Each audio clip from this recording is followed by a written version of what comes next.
আমি বললাম যে আপনি বলুন আপনার দুনিয়াতে আসার লক্ষ্য কি। আপনি দেখবেন, আপনি চোখ বন্ধ করে ভাববেন আপনার সব লক্ষ্য গিয়ে অর্থে গিয়ে দাঁড়িয়ে আছে। পয়সা কামানো ছাড়া আপনার কাছে দ্বিতীয় কোনো লক্ষ্য নেই। সম্পদ কিনে আপনি বাড়ি করবেন, সম্পদ কিনে পয়সাওয়ালা হয়ে সুন্দরী মেয়েকে বিয়ে করবেন, পয়সা কামিয়ে ভালো গাড়ি কিনবেন, সব পয়সা করে জায়গা কিনবেন, এর বাইরে আপনার কোনো লক্ষ্য নেই। সম্মানিত হাজিরিন, আমাদের কাছে লক্ষ্য হওয়া দরকার আল্লাহ এবং তার রাসূলের প্রতি বিশ্বাস, এবং আল্লাহর রাস্তায় আমরা জিহাদ করব। জিহাদ কি? আজকের দিনে গোটা বিশ্বে জিহাদ বললে মুসলমানরা ভয় পায়। পুলিশ আমাদেরকে বলে জিহাদ নিয়ে কথা বলবেন না, অথচ কোরআন বলছে ওয়াতুজাহিদুনা ফি সাবিলিল্লাহ, তোমরা আল্লাহর রাস্তায় জিহাদ করো। মুসলমান লোক জিহাদ নিয়ে আলোচনা করতে ভয় পায়। শুনেছেন জিহাদ নিয়ে কথা বলছে আলেম ওলামা, আমাকে বলছেন নামাজ পড়ো, আমাকে বলছে রোজা রাখো, আমাকে বলছে নবীকে মহব্বত করো, আমাকে বলছে দান করো, আমাকে বলছে পয়সা খরচা করো, আমাকে বলছে মসজিদ করো, আমাকে বলছে মাদ্রাসা বানাও, আমাকে বলছে আল্লাহর রাস্তায় খরচ করো। আমাকে কেউ বলছে নি চলো জিহাদ করি। আর জিহাদটা কি এটা নিয়ে আমাদেরকে কেউ কথা বলা বন্ধ করে দিয়েছে। তাহলে জিহাদ কি আজকে আমরা আলোচনা করব। জিহাদ কি? আইয়ু আমালুন আফদাল ইয়া রাসূলুল্লাহ। جاء بدوي إلى النبي صلى الله عليه وسلم قال يا رسول الله أي أعمال أفضل. There is a Bedouin came to our Prophet Muhammad Rasulullah sallallahu alaihi wasallam said, and oh my Prophet, হে আমার নবী, আইয়ু আমাল, কোন আমল, কোন কাজ সবচেয়ে উত্তম, আফদল? قال الصلاة على وقتها الصلاة أول وقت. সময় হয়ে গেলেই নামাজ পড়ো, অথবা একেবারে আউয়াল ওয়াক্তে, প্রথম ওয়াক্তে, মানে দুটো একই। সময়ের উপরেই নামাজ, সঙ্গে সঙ্গে সুম্মা বা'দা ইয়া রাসূলুল্লাহ, and then what after? এরপরে কি? জিহাদ ফি সাবিলিল্লাহ। জোরে বলি সুবহানাল্লাহ, জোরে বলি সুবহানাল্লাহ। হে যুবক, আমি আপনাদের আজকে একটা ঈমানি জজবা দেখব। আপনাদের আওয়াজ, আপনাদের তাকবীর, আপনাদের বুলন্দ, আপনাদের উচ্চ স্বরে কথা আল্লাহর দরবারে পৌঁছাবে যেমন, এবং আমাদের ঈমান বৃদ্ধি করবে। মুমিন হচ্ছে ওই ব্যক্তি যখন তাদের কাছে কি করা হয়, ইন্নামাল মুমিনুনা আল্লাযীনা ইযা যুকিরাল্লাহ। আর মুমিন হচ্ছে ওই ব্যক্তি যখন তাদের কাছে আল্লাহর কথা বলা হয়, ওয়াজিনাত কুলুবুহুম, তাদের অন্তর আল্লাহর ভয়ে ভীত হয়ে যায়। ওয়া ইযা তুলিয়াত আলাইহিম আয়াতি, যখন তাদের কাছে আল্লাহর কোরআন পড়া হয়, আল্লাহর তেলাওয়াতকে শোনানো হয়, যাদাতহুম ঈমানা, আল্লাহর কথা শোনার সঙ্গে সঙ্গে, কোরআনের আয়াত শোনার সঙ্গে সঙ্গে তাদের ঈমান বৃদ্ধি হয়ে যায়। জোরে বলুন সুবহানাল্লাহ, আল্লাহু আকবার, ইয়া রাসূলুল্লাহ। ওয়াতুজাহিদুনা ফি সাবিলিল্লাহ, কার কথা? আল্লাহর কথা, আল্লাহর কোরআন তেলাওয়াত আপনার কাছে বলেছি, আর আপনার ঈমান উত্তেজিত হয়নি, আপনার ঈমান উজ্জীবিত হয়নি, আপনার ঈমানে আপনি ধিক দিন, নিজেকে ধিক দিন। কোরআনের কথা শুনছি, আমার মনের মধ্যে কোনো হালচাল আসছে না। কোরআনের কথা শুনছি, আমার মনে হচ্ছে আমি বাইরে গিয়ে একটু খেয়ে আসি। কোরআনের কথা শুনছি, আমি বলতে না বলতে চাঁদের আসলে খুব জ্বালাচ্ছে। ও মনে মনে ভাবছে কেন যে যার যার চা খাবার দরকার আছে ভাই, বাইরে চা ব্যবস্থা করা আছে। আপনারা চা খাবেন? চা খাওয়ার ইচ্ছা হলে বাইরে খাই। আমার মজলিস, আপনারা কেউ প্রাইমারি স্কুলের ছাত্র না, আপনারা কেউ অ শিখতে আসেননি, আলিফ বাতা শিখতে আসেননি। এটা একটা লেকচারের ক্লাস, আর এই লেকচারে আপনার কাছে ফ্রি টু গো, আপনি যেতে পারেন। ইচ্ছা হচ্ছে বেরিয়ে চলে যান, ইচ্ছা হচ্ছে এসে বসে যান, বাস মজলিসে বসে মনোসংযোগ নষ্ট করবেন। আমি আপনার ঠেকা দিইনি, আপনারা আমার ঠেকা দেননি। আপনাকে আমার কি করতে এসেছি? আল্লাহ পাক আমাকে বলেছেন আপনাকে জানানোর কথা। যারা জানে তাদেরকে বলা হয়েছে তুমি ইয়া আইয়ুহার রাসূল বাল্লিগ মা উনজিলা ইলাইক, হে নবী যা আপনাকে দেওয়া হয়েছে আপনি পৌঁছে দিন। সুতরাং আমি পৌঁছানোর কথা, আপনাকে আল্লাহর কোরআন পৌঁছাতে এসেছি। জিহাদ আমাদের জীবনে একটি অত্যন্ত গুরুত্বপূর্ণ রাস্তা। এখন জিহাদ বললে আমাদের মনের মধ্যে একটা কনসেপ্ট আছে, বোম, তলোয়ার। জিহাদ বললে আইসিস, মুখে পাট্টি বাঁধা একটা লোক AK-47 দিয়ে দাঁড়িয়ে আছে, সামনে লা ইলাহা ইল্লাল্লাহ মুহাম্মাদুর রাসূলুল্লাহর একটা কলমা লাগানো আছে, ভাট্টি দিয়ে দাঁড়িয়ে বোম দিয়ে একজন মাথা গলা কাটছে। আমাদের কাছে মনে হচ্ছে এটা জিহাদ। পশ্চিমা মিডিয়া, দ্য ওয়েস্টার্ন মিডিয়া, তারা আমাদেরকে শোধ করেছে। দ্য ইউরো মিডিয়া যাকে বলে, আমাদের দেশে যাকে গদি মিডিয়া আমরা বলি, তারা কি করেছে? আমাদের কাছে একটা শো এনেছে। কি না? এটা হচ্ছে মডার্ন জিহাদ বলতে এটা কোরআন ইসলামে বলা হয়েছে। তারা একটা গলাকে কেটে দিল। কারা? কিছুদিন মধ্যে যাকে আমেরিকা বলেছিল এরা ব্যান, তারপরে তারা কি করলো না, ওই আমেরিকা তাদেরকে বললো যে তোমাদের সাথে বিজনেস করো। যারা মানুষকে হত্যা করে, যারা মুসলমানকে হত্যা করে আর বলে আমরা জিহাদ করছি, এরা কখনো মুজাহিদ হতে পারে না। কথা ঠিক না ভুল? কথা ঠিক না ভুল? আরবের মধ্যে দাঁড়িয়ে আরবের লোককে হত্যা করছে আর বলছে আমরা জিহাদ করছি, এটা জিহাদ না। তাহলে জিহাদের কনসেপ্ট আমি আপনাদের কাছে আলোচনা করব। Number 1, there is a 3 way, তিনটা রাস্তা। নাম্বার 1, প্রথম রাস্তা কি? আলাল লিসান, জিহবা দিয়ে আমাদেরকে জিহাদ করতে হবে। জোরে বলি সুবহানাল্লাহ। আরে ভাই মজলিস ভরে নি, আপনি বল বেরানোর দরকার নেই। মজলিস এখানে ভেতরে প্রচুর জায়গা। আমার ভাইরা বাবাজিরা, আল্লাহর জমিনে জিহাদ যদি কোন মুসলমান করতে যায়, হুজুর আমি কি শুধু তলোয়ার নিয়ে বোম নিয়ে বন্দুক নিয়ে জিহাদ করব? না, আল্লাহর রাস্তায় জিহাদ করার জন্য যুবক সবার আগে তোমাকে জিহাদ করতে হবে আল্লাহর জবানে। আল্লাহ পাক যে জবান দিয়েছেন তোমাকে, সেই জবান নিয়ে তোমাকে জিহাদ করতে হবে। এই জিহাদের নাম কি? কোরআন আমাদেরকে বলছে, ইয়া আইয়ুহাল্লাযীনা আমানুত্তাকুল্লাহ, ইয়া আইয়ুহাল্লাযীনা আমানুত্তাকুল্লাহ ওয়া কুলু কাওলান সাদীদা।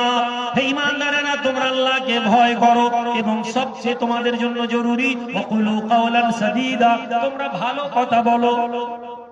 জিহবা দিয়ে কথা বলা হচ্ছে একটা জিহাদের অংশ। সুবহানাল্লাহ। কেমন ভাবে জিহবা দিয়ে কথা বলা হবে তার আগে একটা ছোট্ট ব্যাখ্যা করে দিই, ডেসক্রিপশন দিয়ে। জিহবা আল্লাহ আমাদেরকে দিয়েছেন শুধু খাওয়ার জন্য না। জিহবা আমাদেরকে আল্লাহ দিয়েছেন শুধুমাত্র ব্যবসা করার জন্য না। জিহবা আল্লাহ আমাদেরকে দিয়েছেন শুধুমাত্র মিথ্যা কথা বলার জন্য না। জিহবা দেওয়ার একটা বড় কারণ, সবচেয়ে বড় এবং ইম্পর্টেন্ট কারণ, যে আপনারা জিহবা দিয়ে আল্লাহর দ্বীনকে প্রতিষ্ঠিত করার জন্য আপনারা আমাল বিল মারুফ ওয়ান নাহি আনিল মুনকারের উপরে কথা বলবেন। অর্থাৎ আল্লাহর জমিনে যেটা ন্যায় হবে সেটা বলবেন, আর অন্যায় যেটা হবে সেটা থেকে পরিত্যাগ করবেন। জোরে বলি সুবহানাল্লাহ। আমার বিল মারুফ ওয়ান নাহি আনিল মুনকার। জিহবা দিয়ে কি হবে? সত্য কথা বলতে হবে, অন্যায়ের বিরুদ্ধে কথা বলতে হবে। ফর এক্সাম্পল, আপনার গ্রামে 10 জন লোক মিলে একটি গরিব মানুষের জায়গা ঘিরে রেখেছে। আপনিও জানেন যে ওই লোকটা ইচ্ছাকৃতভাবে জায়গা ঘিরে রেখেছে। আপনি আমি বর্তমানে এটা মনে করব যে আমার কি ভাই, ওসব ঝুট ঝামেলা যাওয়া যাবে না। হে মুসলমান, এটা ঝুট ঝামেলা না। এই যে এটাকে তুমি ঝুট ঝামেলা মনে করলে, তুমি নামাজি তো বটে কিন্তু তুমি মুমিন হতে পারোনি। তুমি তো নামাজি বটে কিন্তু তুমি নবীর অনুসারী নাই। আল্লাহ কোরআন বলছে, ওয়া ইউতিউল্লাহ ওয়া রাসূলিহি, যারা আল্লাহ এবং তার রাসূলের ইতিআত করে, তাহলে রাসূলের ইতিআত করতে হবে। নবীজি বলেন, মান আতাআনি ফাকাদ আতা আল্লাহ। তোমাদের মধ্যে যারা আমার ইতিআত করলো, আমার অনুসরণ করলো, তারা আল্লাহর অনুসরণ করলো। জোরে বলুন রাহমাতুল লিল আলামিন। মক্কা মুকাররমায় বাস করেন, হিজরত এখনো হয়নি। হে মুসলমান, জবান দিয়ে কেমন করে কথা বলবো? জবান দিয়ে কথা বলার জন্য কি ফায়দা পাবো? কুরাইশদের মধ্যে ব্যবসা চলে।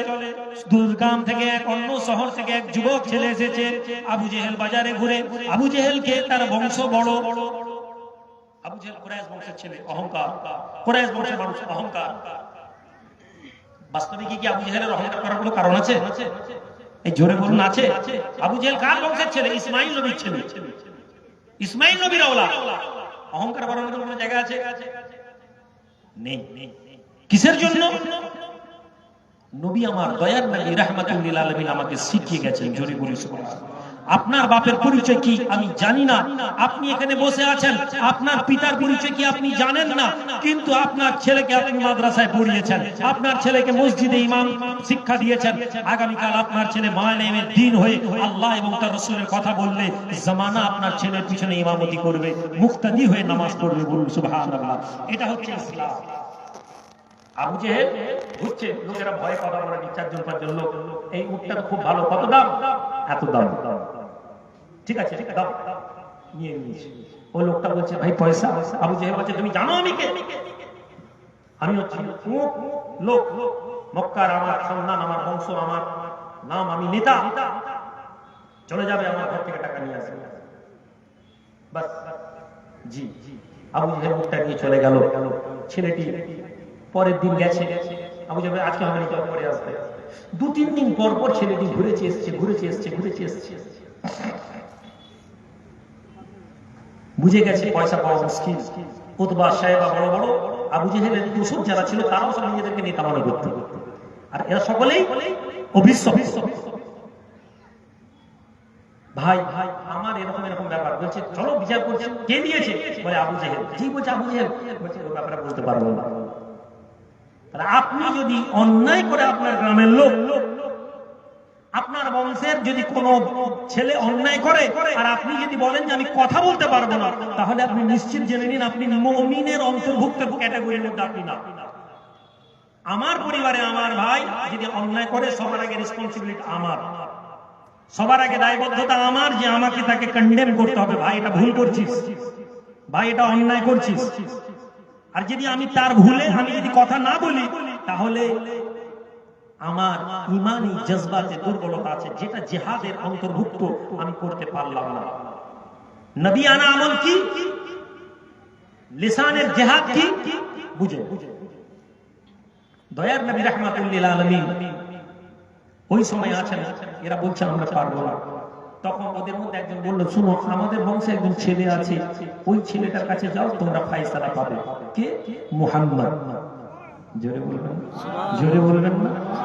বাতিল, বিরোধী, নবীর দুশমন, তারাও জানতো নবী মুহাম্মদ রাসূলুল্লাহ সত্যের উপরে আছেন। জোরে বলুন সুবহানাল্লাহ।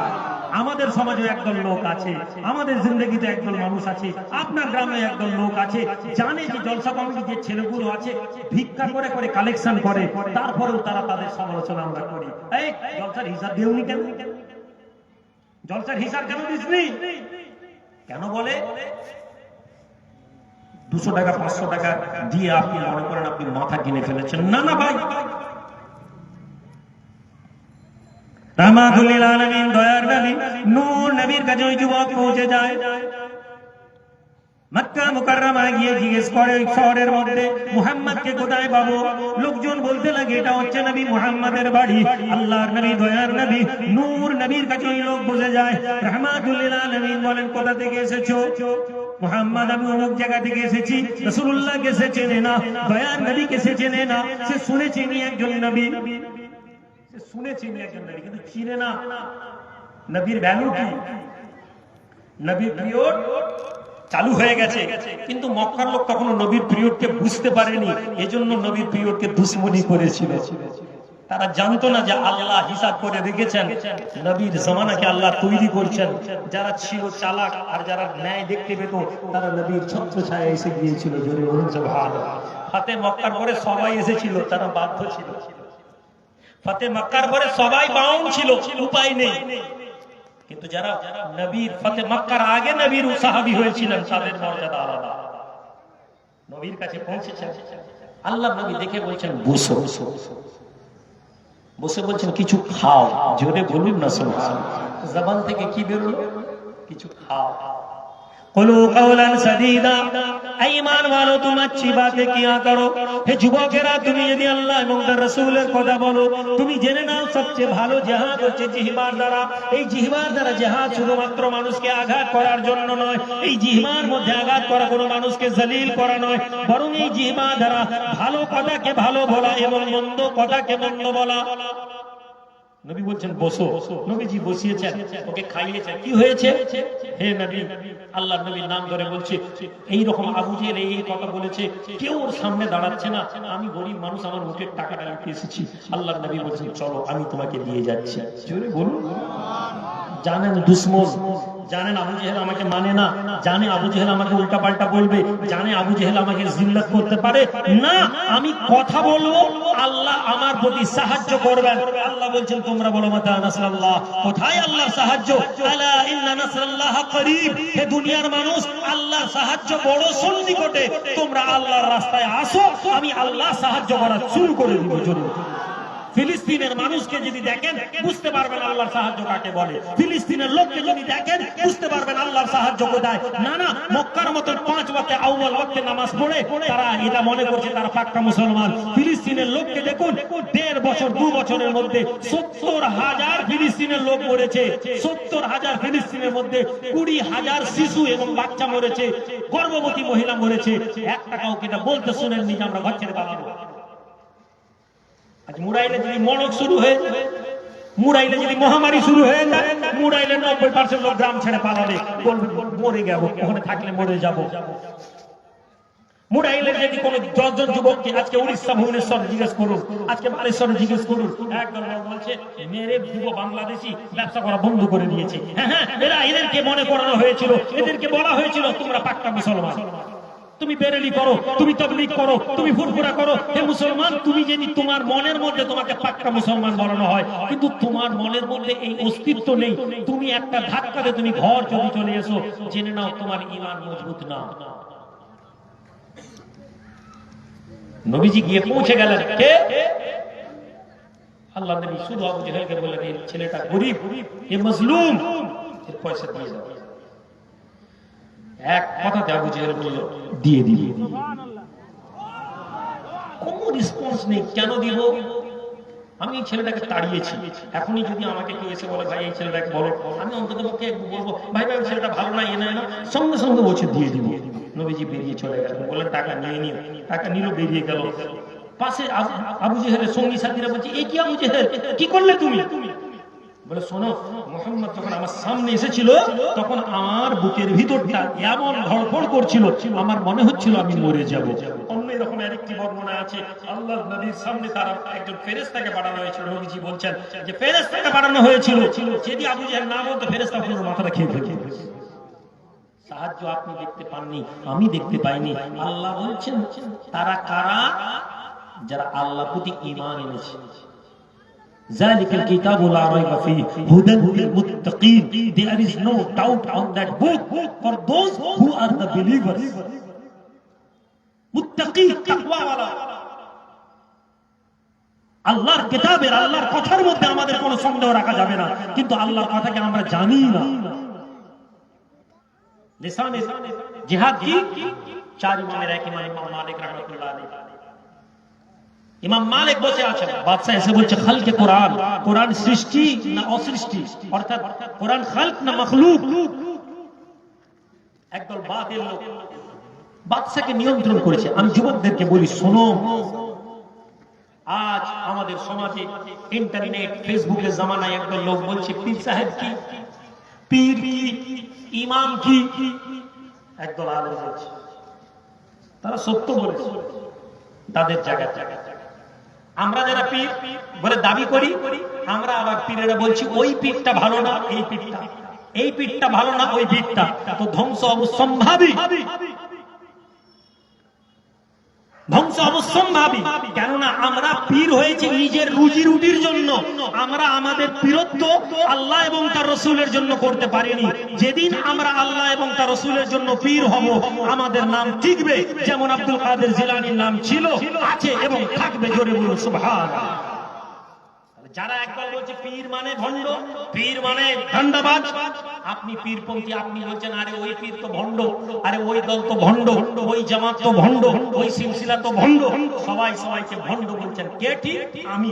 যা আছে আমার কাছে নিয়ে আয়, যাকাত ফিতরা সাদকা সুদ যা আছে দিয়ে চলে। যুবক ছেলে আমার কথা তোমাকে খারাপ লাগবে, তোমার মনে হবে আমি কাউকে আঘাত করছি, আমার আল্লাহ গাওয়া আছে, এই কথার মধ্যে কোনো মিথ্যা নেই। ফলে লাগবে তাদেরকেই যারা এই রাস্তাতে চলে। তুমি যদি এই রাস্তায় চলো তোমাকে আমার কথা লাগবে, না হলে তোমার লাগা উচিত নয়। হক কথা বলতে আল্লাহ বলছেন হে নবী, আপনি কাফের এবং মুনাফিকদেরকে আপনি হক কথা বলতে দ্বিধা করবেন না। তুমি নিজেকে মুনাফিকের অন্তর্ভুক্ত করো না। তুমি কোনো কথাকে এই জন্য ভেবো না যে তোমার গায়ে লাগবে। তুমি যদি ভাবো তুমি অন্যায়কারী। ইমাম মালিক রাহমাতুল্লাহ আলাইহি দাঁড়িয়েছেন, জামানার ইমাম বাদশা, বড় আলেম বাদশাকে ঘিরে ধরেছে। কারা? যারা বাতিল, যারা বাতিল। আজকে সৌদি আরবের আলেম সমাজকে গিয়ে দেখুন, আমি তাদেরকে বাতিল বলতে পারি না, কিন্তু আপনি গিয়ে দেখুন তারা ফতোয়া, তাদের আলোচনা কি। তাদের আলোচনা কেবলমাত্র নামাজ না পড়লে কাফের। তাদের আলোচনা নবীজি কোরআন তেলাওয়াতের পরে কি সাদাকাল্লাহুল আযীম বলেছেন? না না, বলেননি, এটা বেদাত। তাদের আলোচনা কি নবীজি কি দাঁড়িয়ে তাকবীরের সময় মিসওয়াক করেছেন না করেননি? তাদের আলোচনার বিষয় কি নবীজির জুব্বাটা কেমন ছিল? তাদের আলোচনার বিষয় কি নামাজের সময় কাঁধের উপরে হাত থাকবে না, পেটের নিচে না। এই বাইরে তারা ধর্মকে আর কিছু রাখে। আর তাদের আলেম বাদশা সিনেমা হল বানিয়েছে। কি বানিয়েছে? বিশ্বাস হচ্ছে না মিছামিছি বলছি। মক্কাতে মদিনা মুনাওয়ারা থেকে একটু বাইরে, মদিনা সিটির বাইরে গাড়ি নিয়ে ঘুরলে আপনি জানবেন সিনেমা হল বানাচ্ছে। জেদ্দাতে একটা বিচ তৈরি হচ্ছে, সমুদ্র সৈকতের মধ্যে একটা বিচ, যে বিচের মধ্যে লোকাল লোক, বাইরের লোক ঢুকবে না। কারা ঢুকবে? শুধু ফরেনাররা। তারা কারা? তারা ওই বিচের মধ্যে উলঙ্গ হয়ে ঘোরাফেরা করবে। এরা কারা? এরা বলে আমাদের আকীদা বিশুদ্ধ। এরা কারা? এদের আলেমেরা বলে মরলে আমরাই জান্নাতে যাব। হ্যাঁ, এদের আলেমদের একদল লোক বলে 100 বার জিনা করলে কোনো অসুবিধা নেই, কিন্তু লা ইলাহা ইল্লাল্লাহর সাথে কম্প্রোমাইজ করব না। কথাটা ভালো, কিন্তু 100 বার যে জিনা করে সে লা ইলাহা ইল্লাল্লাহর উপর কতটা থাকবে এটা প্রশ্ন। কাউকে আমরা বেঈমান বলতে পারি না। কথায় কথায় যারা বেঈমান বলে তাদের ঈমান নিয়ে সন্দেহ আছে। আমি বেঈমান বলতে পারি না, কিন্তু প্রশ্ন থেকে যায়। চার ইমামের এক ইমাম, ইমাম মালিক রাহমাতুল্লাহ আলাইহি, জামানার ইমাম, জবান দিয়ে জিহাদ করেছেন। কেমন ভাবে জিহাদ করেছেন? বাদশা বলে ইমাম মালিক তুমি ফতোয়া দাও কোরআন হচ্ছে মাখলুক। ইমাম মালিক তুমি লিখে দাও কোরআন হচ্ছে মাখলুক। আল্লাহর নবী রাসূল আরবির অনুসারী, ইসলামের মুজাহিদ, যার ইমামের এক ইমাম, ইমাম মালিক রাহমাতুল্লাহ আলাইহি লিখে দেন, না না, কোরআনুল কারীমকে আমি মাখলুক বলতে পারবো না। কোরআন হচ্ছে খালকে কোরআন, কোরআন হচ্ছে আল্লাহর সৃষ্টি। মাখলুক তো ধ্বংস হয়ে যাবে। কুল্লু মান আলাইহা ফান, দুনিয়াতে যা কিছু আছে ধ্বংস হবে, কোরআন কি করে ধ্বংস হবে? বাদশা রেগে গেল, হ্যাঁ আমার কথার বিরুদ্ধে তাকে চাবকা জেলের মধ্যে ভরে দিয়ে মারতো, জেলের মধ্যে মারতো। ইমাম মালিকের শেষ জীবনে হাত প্যারালাইজড হয়ে গেছে। প্যারালাইজ এই জন্য মালিকীদের একটা দলকে দেখবেন তারা নামাজ হাত ছেড়ে দেয়। মক্কায় গিয়ে দেখবেন হাত ছেড়ে নামাজ দাঁড়িয়েছে। আমি যখন কাসাবলান্কা, মরক্কো, দারুল বাইদা গেলাম, সেখানে গিয়ে দেখলাম সবাই হাত ছেড়ে দাঁড়াচ্ছে। আমি, আব্বা এবং আরো যারা সফরের সাথী সব দাঁড়িয়েছি। আমরা তো দাঁড়িয়ে নাবির নিচে হাত। নামাজ শেষ হলো। নামাজের পরে ওখানে একটা ওরা দোয়ার মজলিস করলো, যেটাকে ওরা হালকা মজলিসে হালকা বলেছিল, অর্থাৎ যেটাকে আমরা হালকা জিকির বলি। জোরে বলেছিল। কোরআন তেলাওয়াত হলো, আল্লাহর কিছু নাম হলো, আমাদের মতন হয়তো নয়, কিন্তু তারা সেখানে বসে বসে নাম পড়লেন। সমস্ত মানুষগুলো দুলে দুলে পড়ছে। আমরা বসে বসে পড়ছিলাম, ওদের তালে তাল মেলাতে পারলাম না। কথা হলো আরেকদিন জোহরের নামাজ পড়লাম, খানকাতে একটি গিয়ে নামাজ পড়লাম একজন পীরের দরবারে। ওখানে গিয়ে দেখলাম খানকা থেকে তাবারুকের ব্যবস্থা হয়েছিল। হে যুবক, তুমি শেখো। আজকে ফেসবুকের আলেমদের ওয়াজ শুনে মনে করো না যে আমরা যে ধারাতে চলছি এই ধারাটা কোনো কম। মুজাদ্দিদুজ জামান পীর আবু বকর সিদ্দিক রাহমাতুল্লাহ আলাইহি যে ধারা আমাদেরকে দিয়ে গেছেন, এই ধারা হক ধারা। জোরে বলি সুবহানাল্লাহ। আমার ভাই ওয়াজ করছিল, বলছিলেন কোন আলেমকে কেউ ভুল হতে পারে।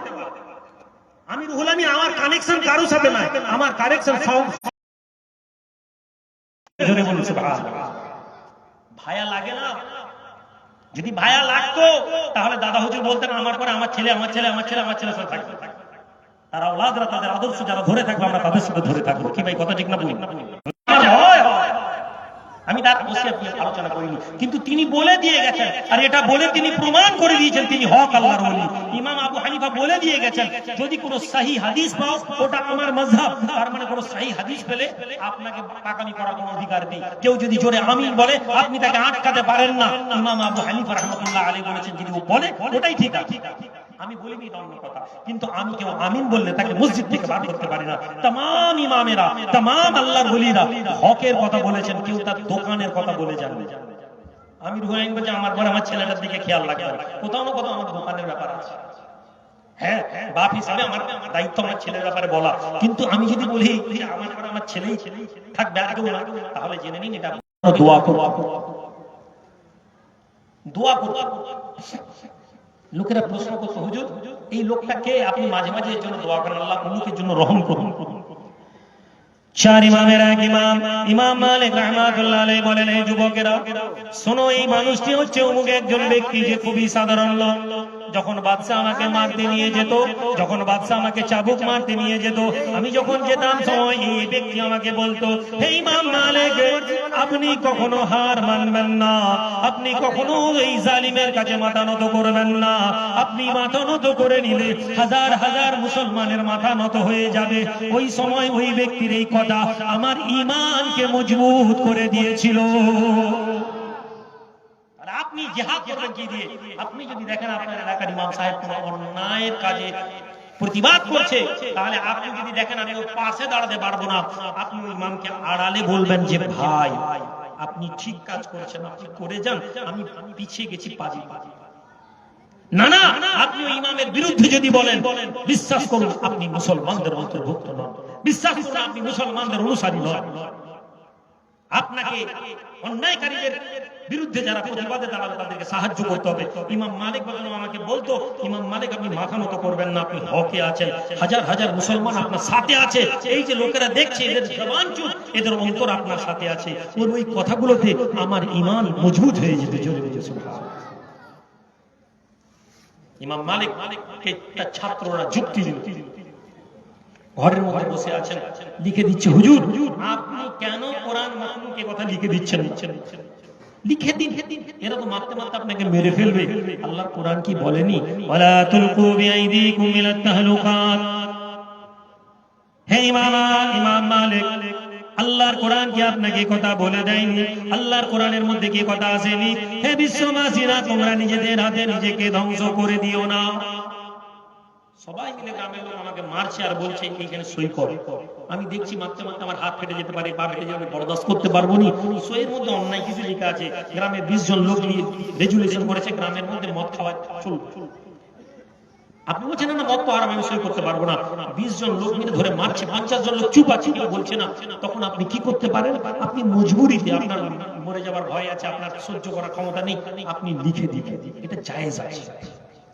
ইমাম মালিকের ছাত্ররা ইমাম মালিককে কোরআনের আলো দিয়ে যুক্তি দিয়ে বলছে আল্লাহ তো বলেছেন, আপনি তো জানেন কোরআন মাখলুক না, কিন্তু আল্লাহর এই কোরআনের উপরে কেন আপনি আমল করছেন? ইমাম মালিক রাহমাতুল্লাহ আলাইহি বলছেন, শোনো যাও তো বাইরে গিয়ে দেখো তো কি অবস্থা দরজার বাইরে। ইমাম মালিক রাহমাতুল্লাহ আলাইহি জাগরে গুটি গুটি পায়ে বাইরে বেরিয়ে দেখে একজন নয়, দুইজন নয়, 500 আলেম কলম এবং কাগজ নিয়ে ইমাম মালিকের ঘরের বাইরে বসে আছেন। ভাই তোমরা কারা? তারা বলতে লাগে, যখন থেকে ইমাম মালিক ঘরের ভিতরে আছেন আমরা বাইরে বসে আছি, আমাদের মনের মধ্যে প্রশ্ন আছে, যদি ইমাম মালিক ফতোয়া দিয়ে দেন কোরআন কি, এই বিষয়ে দেখার জন্য আমরা বসে আছি। ইমাম মালিক কি বলেন, কোরআন মাখলুক না খালক? যদি তিনি বলে দেন কোরআন মাখলুক, আমরা এটা লিখে দেব, বিশ্বের মুসলমানের কাছে আমরা পৌঁছে দিব। জামানার ইমাম মালিক এই কথা বলেছেন, গোটা বিশ্বে আমরা ইমাম মালিকের ফতোয়া পৌঁছে দিব। গোটা বিশ্বের মুসলমান বিভ্রান্তিতে আছে, একদল আলেম বলছে, তারা যুক্তি দিচ্ছে, হে মুসলমান সবচেয়ে বড় আজকে উম্মতের বিপদের কারণ এই আলেম। তোমার কি মনে হয় এইখানে উঠে বক্তব্য যেই দিয়ে দিবে সে অনেক বড় মানুষ? তুমি ধর্ম জানো না, তুমি কোরআন খুলে দেখো, হাদিস খুলে দেখো। প্রিয় নবী বলছেন আখেরি জামানায় আল্লাহর জমিনে সবচেয়ে নিকৃষ্ট প্রাণী হবে আলেমদের একটা অংশ। কি হবে?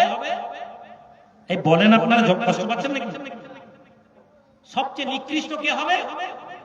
আলেমের একটা অংশ। কে বলছেন? নবীজি। সবচেয়ে নিকৃষ্ট কুকুর, বিড়াল, গরু, গাধা এরা নিকৃষ্ট প্রাণী, জমিনে সবচেয়ে নিকৃষ্ট হবে আলেম। জিজ্ঞেস করা হলো কেন ইয়া রাসূলুল্লাহ? বললেন ওরা যা বলে অথচ ওদের অন্তরে এবং ওদের আমলে তা থাকে না। লিমা তাকুলুনা মা লা তাফআলুন। আল্লাহর কোরআন বলছে কেন এই কথাগুলো বলো, কেন এই কথাগুলো বলো যা তোমরা করো না?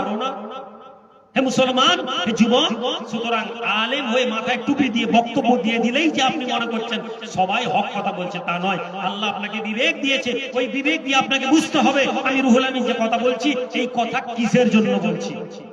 যদি আমি রুহুল আমিন এই কথার মধ্যে আমার দরবারের প্রচার চালাই, আমি রুহুল আমিন এই কথার মধ্যে আমার ওয়াজের ধান্দা চালাই, আমি রুহুল আমিন এই কথার মধ্যে দিয়ে আমার সংগঠনের উদ্দেশ্য করি, তাহলে আমার থেকে নিকৃষ্ট প্রাণী কেউ নেই। আমার মতো যেই বলবে না কারো আল্লাহর জমিনে সে নিকৃষ্ট, আজ প্রমাণ হবে না, কিয়ামতের দিনে হবে না। আল্লাহ জিনাকারীর জিনাকে লুকিয়ে রাখে, আল্লাহ মদখোরের মদ খাওয়াকে লুকিয়ে রাখেন। সুতরাং আলেম যারা আল্লাহ এবং তার রাসূলের কথা বলে মানুষকে দ্বীনের দাওয়াত দেওয়ার উদ্দেশ্য নিয়ে অন্তরের মধ্যে ঘৃণা এবং বিদ্বেষ নিয়ে কাজ করে, দুনিয়ার জমিনে তারা না হলেও আখিরাতে হবে। যেমন নবীজি বলেছেন, একদল লোক জাহান্নামে যাবে, আগুনের মধ্যে তারা গোল হয়ে ঘুরে, তাদের ভুঁড়িটা ফেটে যাবে, তাদের পেটটা পড়ে ভুঁড়িটা জমিনে পড়ে যাবে, ওই ভুঁড়ির উপর চারদিকে ঘুরবে। লোকেরা বলবে তোমরা জাহান্নামে। আল্লাহ নবী বলেন জাহান্নামীদের মধ্যে থেকে একদল মানুষ প্রশ্ন করবে, তুমি কেন জাহান্নামে ভাই? তোমরা তো দুনিয়াতে বড় ভালো কথা বলতে, তোমরা তো দুনিয়াতে অনেক নেক কথা বলতে, দুনিয়াতে তোমরা আল্লাহ এবং তার রাসূলের কথা মানুষকে শোনাতে, তোমরা জাহান্নামে কেন? আল্লাহ নবী বলেন ওই ব্যক্তিগুলো বলবে, দুনিয়ার জমিনে আমরা আল্লাহ এবং তার রাসূলের কথা বলতাম, কিন্তু নিজেরা তা মানতাম না। নবীজি কষ্ট করে জীবন চালিয়েছেন, কথা বলা বড় সহজ। নিজের জীবনে কোনো কষ্ট রাখিনি, এই প্রশ্নটা যদি কেউ করে ফেলে বড় বিপদে পড়ে যাবে।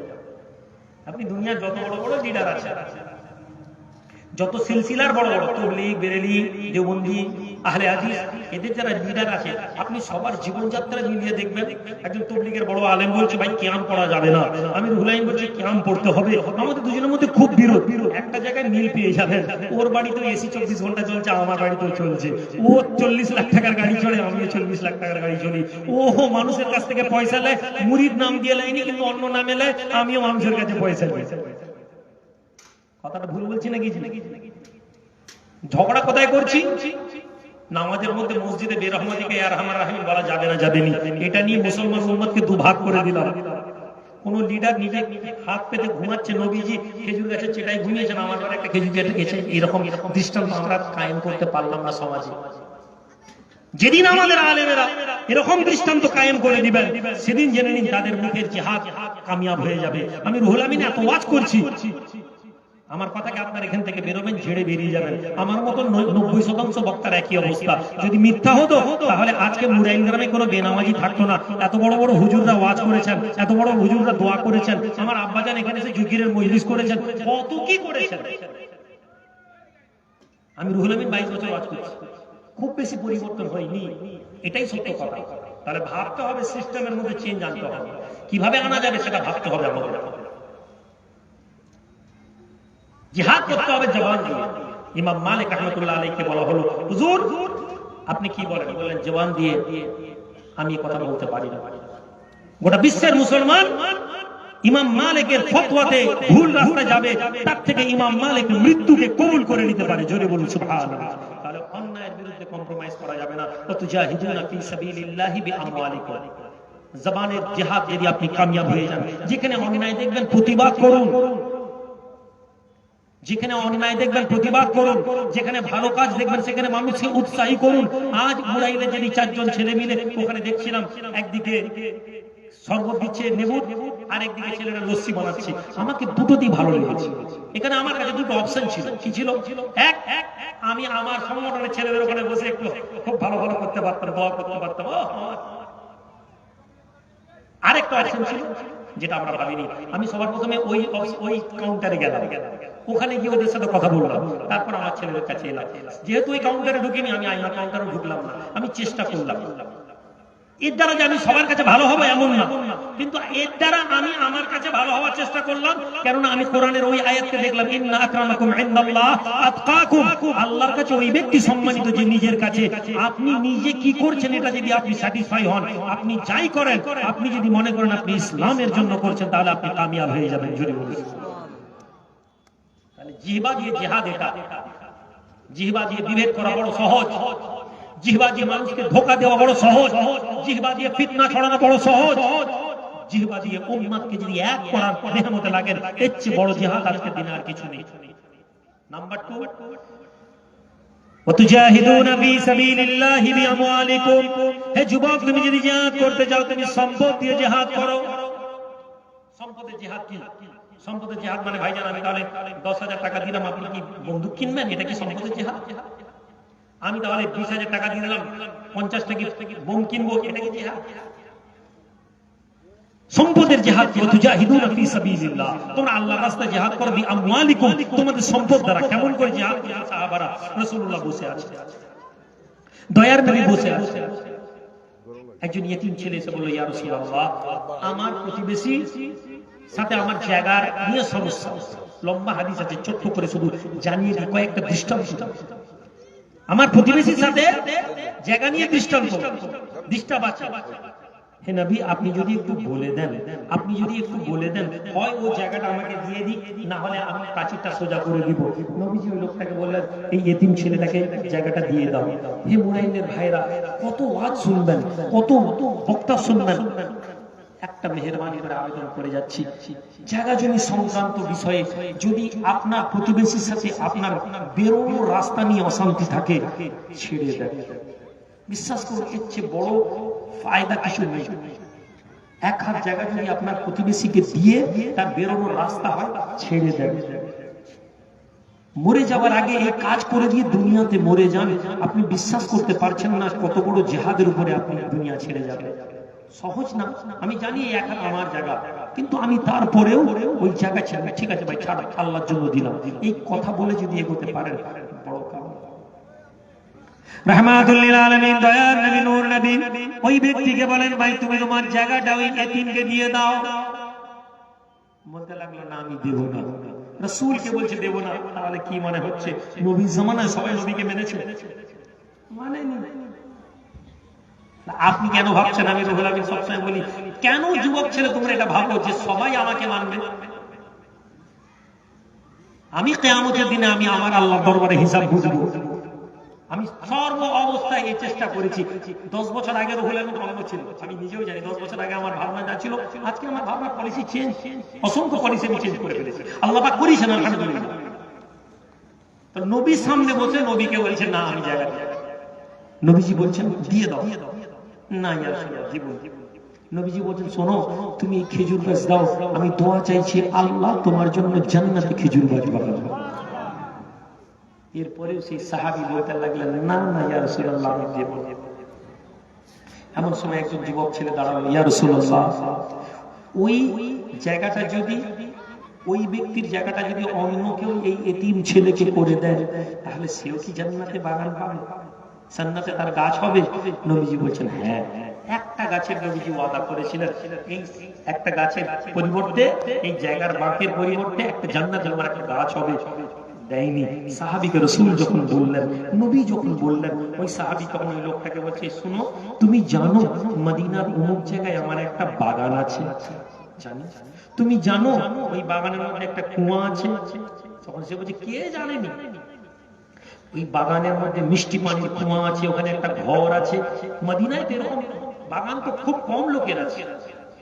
এই যুবক দাঁড়িয়ে বলছে, শোনো ভাই, আমি তোমাকে বলছি, তুমি যদি এই এতিমকে এই গাছটা দিয়ে দাও, এই জায়গাটা সোজা করে পাঁচিল তুলতে দিয়ে দাও, ওই পুরো খেজুর বাগানটা আমি তোমাকে দিয়ে দিই। ভাই আমার বাবাজিরা, হে জওয়ানেরা, যুবকেরা, ওয়াজ শোনার জন্য ওয়াজ শোনা নয়, ওয়াজ শোনার জন্য ওয়াজ শোনা নয়, ওয়াজ শুনে আমরা আমাদের অন্তরকে পরিবর্তন করি, আল্লাহ এবং তার রাসূলের দিকে আকর্ষণ করো। হে যুবক, ওই মানুষটি চাইলে বলতে পারতো, অর্ধেকটা তোমাকে আমার বাগান দেব, তুমি অর্ধেক নেবে, আমি অর্ধেক নেব। কিন্তু ওই যুবক বলতে লাগলো, একটা গাছের বিনিময়ে পুরো খেজুর বাগান। কেননা সওদা করছে আল্লাহর সাথে। আল্লাহর জমিনে আমি এমন কাজ করে যাব যাতে আখিরাতে আমাকে প্রশ্ন করা না হয়, যাতে আখিরাতে আমার জন্য এই প্রশ্ন না থাকে, বান্দা কি করেছো? আল্লাহর জমিনে একদল লোক এমন আমল করে, এমন নেকি করে, এমন কাজ করে, রাসূলুল্লাহ বলেন কিয়ামতের দিনে ওই মানুষগুলো কবর থেকে উঠবে এবং কবর থেকে উঠে সোজা ওরা জান্নাতে চলে যাবে। কবর এবং জান্নাতের মাঝে কি আছে? হিসাব আছে, পুল সিরাত আছে না নেই? নাদউল মাওয়াজিন আল কিসত, মিজান আছে। আল্লাহর নবী বলেন কবর থেকে উঠবে, সোজা জান্নাতে যাবে। লোকেরা জিজ্ঞেস করবে, এরা কি কোন নবী নাকি? এরা কি কোন নবী নাকি? বলা হবে না, এরা আল্লাহর জমিনে এমন কিছু কাজ করেছিল আল্লাহকে রাজি করানোর জন্য, যে আল্লাহ এদের প্রতি এমন রাজি হয়েছেন, শুধু এদেরকে বলা হবে যে দরজা ইচ্ছা হয় জান্নাতের ওই দরজা দিয়ে প্রবেশ করে যাও। একটা খেজুর গাছের বিনিময়ে নবীজি ওই যুবকের দিকে তাকিয়ে বললেন, তোমার জন্য জান্নাতে এখন কত খেজুর গাছ, তোমার জন্য জান্নাতে এখন কত খেজুর গাছ। হে যুবক, এই আদর্শ তোমাকে নিয়ে আসতে হবে, জিহাদ করতে হবে সম্পদের বিনিময়ে। আজকে আমি একটা ছেলে, মনে হয় আবু তোহা সম্ভবত, একটা ছবি আমাকে পাঠিয়েছিল না কোথায় একটা দেখলাম, দেখে আমি ফেসবুকে পোস্ট করলাম। আপনারা দেখেছেন দরবার শরীফে একটা হোস্টেল বিল্ডিং হয়েছে, শুনেছেন তো না শুনেননি? গত বছর শুরু করেছিলাম, 10 মাসের মধ্যে বিল্ডিংটা রেডি করে এখন রেডি হয়ে গেছে, 2-5% ক্লাস শুরু হয়ে গেছে। 1,60,65,লক্ষ টাকা খরচ, এখনো ফাইনাল হিসেবে আমার হাতে আসেনি। মুরাইলের কোন লোক আছেন আপনাদের এলাকায় এসে আমি কালেকশন করেছি আমার মাদ্রাসার জন্য বলবেন? কেউ আছেন বলেন তো? করেছি? মেদিনীপুরের কোন লোক বলতে পারবে? হাওড়া, হুগলি, 24 পরগনা, উড়িষ্যা, আমার মাদ্রাসার জন্য, স্কুলের জন্য আমি আলাদা করে কালেকশন 2-10 জন 20 জন ব্যক্তিগত লোককে বলেছি, ভাই ভাই একটু সাহায্য করে দেন, এক গাড়ি বালি দিয়ে দেন, এক গাড়ি। আমি বলেছি এই বছর তো আরো কঠিন নিয়ম করে দিয়েছি, এক গাড়ি বালি, এক গাড়ি চিপ। শুনেছেন তো নাকি? খুব চাপে আছে ছেলেমেয়ে। প্রথম জলসা একটা করে কোনো কথা নেই, দ্বিতীয় জলসায় ঢুকলেই বিপদ কমিটি। কেউ কেউ বলতে পারবেন পয়সা দিয়েছেন আমার হাতে? কেউ এক গাড়ি বালির টাকা ভাইজান আপনার হাতে দিয়েছি, কেউ বলতে পারবেন আছে? নেই। আল্লাহ করিয়ে দিবেন। হে যুবক, তুমি যদি আল্লাহর রাস্তায় তুমি যদি নিজের বিশ্বাস রাখো, তুমি যদি নিজের ইয়াকিন রাখো, তুমি তোমার যদি ঈমান রাখো, কি হবে? গিয়ে দেখো 10 মাসের মধ্যে 1.5 কোটি টাকার একটা বিল্ডিং আল্লাহ করিয়ে দিয়েছেন এবং তার মধ্যে কাজ শুরু হয়ে গেছে। এবং আমি কোনো বিজনেসম্যান লোক নই যে আমার ঘর থেকে আমি চেক নিয়ে দিলাম 20 লাখ টাকা দিয়ে কাজ কর। এই সমাজের একদল যুবক যারা তাদের কোরবানির টাকা ওইখানে দিয়েছে, জোরে বলুন সুবহানাল্লাহ। এবং এই টাকা তাদের বৃথা যাবে না, এই টাকা তাদের বৃথা যাবে না ইনশাআল্লাহ, এই সম্পদ তাদের বৃথা যাবে না। ওই যুবক, আল্লাহর নবী দোয়া চাইলেন, ওই যুবক চলে গেলেন।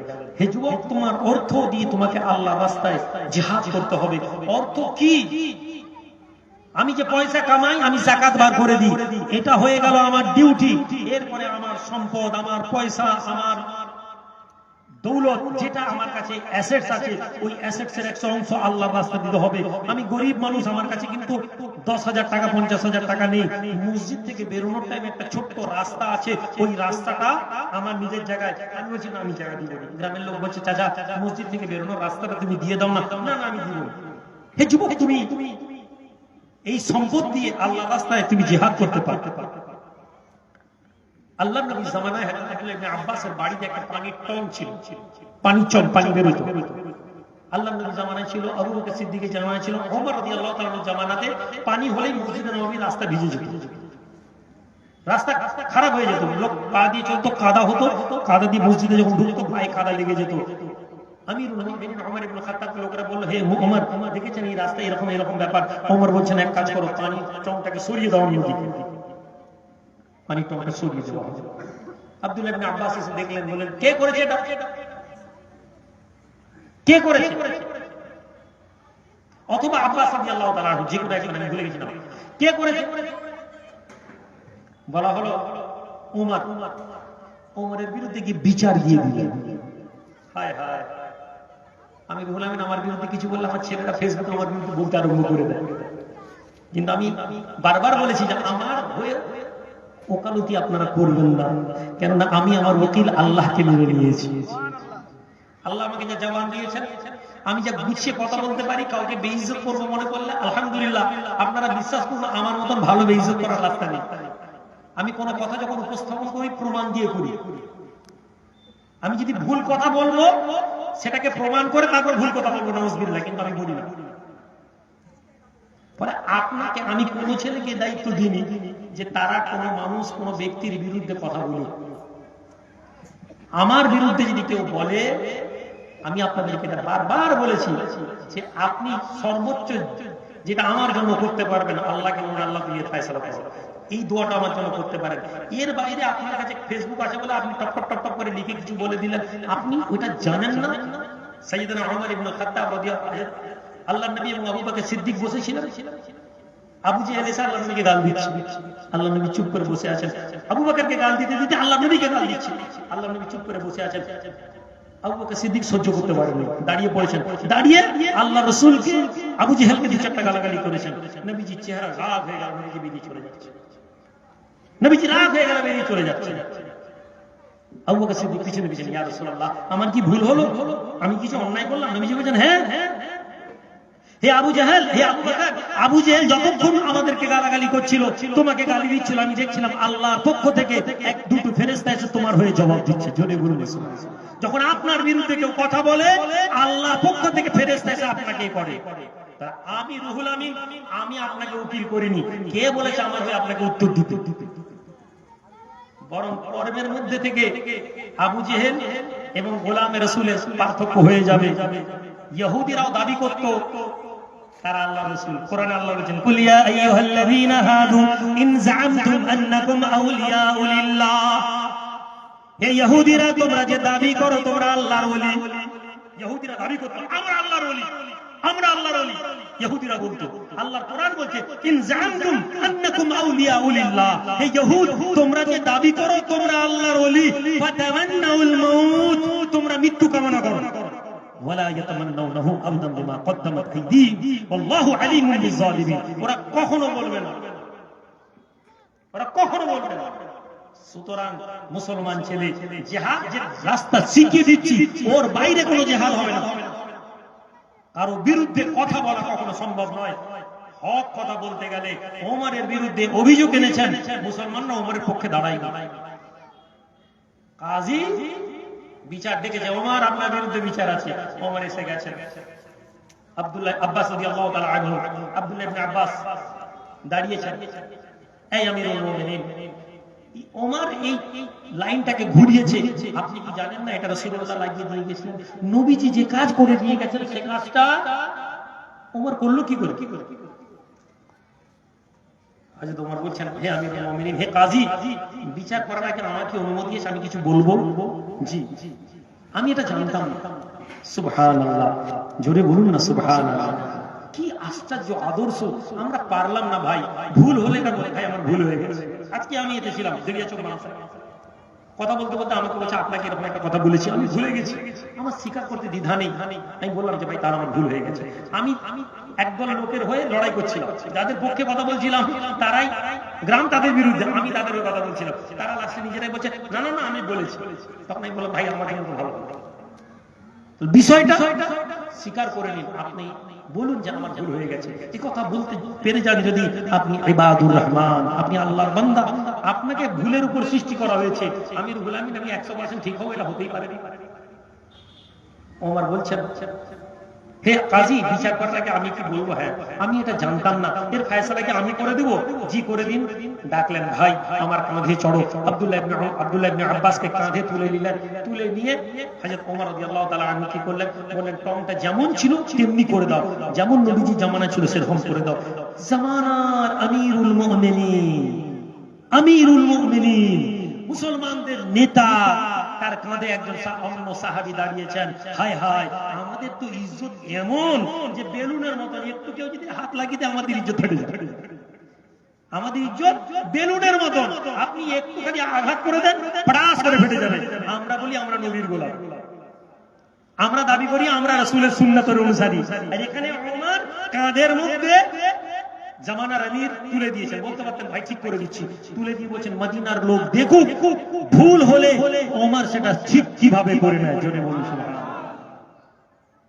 ঠিক হয়ে গেল। আমি কিন্তু অর্থের জিহাদ বলছি, তাহলে অর্থের জিহাদ এখানে কোথায় এলো? না না, এরপরেই ঘটনা, এরপরেই আলোচনা। আমিরুল মুমিনিন ওমর ইবনে খাত্তাব রাদিয়াল্লাহু তাআলা আনহু নেমেছেন, সবাই আছে।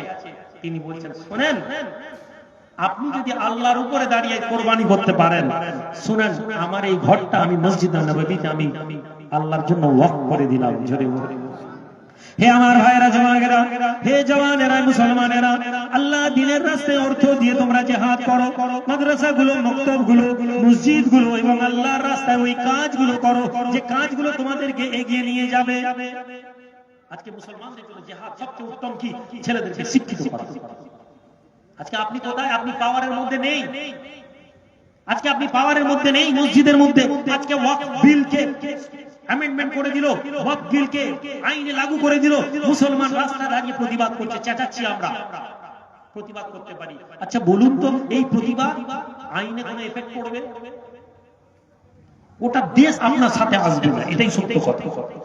মুসলমান সবাই আপনার সাথে আসবে না। ওয়াকফ বিল নিয়ে মুসলমান জানে না, আপনি জানেন না। এখানে আমরা যারা বসে আছি 90% লোক ওয়াকফ কি জানি না। ওয়াকফ বিল পাস হয়েছে কি আমরা জানি না। আমি রুহুল আমিন, আমি ডাক দিলেই ওয়াকফ বিলে আপনি আসবেন, অন্য কেউ ডাক দিলে যাবেন না। যে জাতির নেতারা এই পর্যায়ে দাঁড়িয়ে আছে, আপনি মনে করছেন ওয়াকফ বিল নিয়ে সরকারের কোনো অসুবিধা হবে?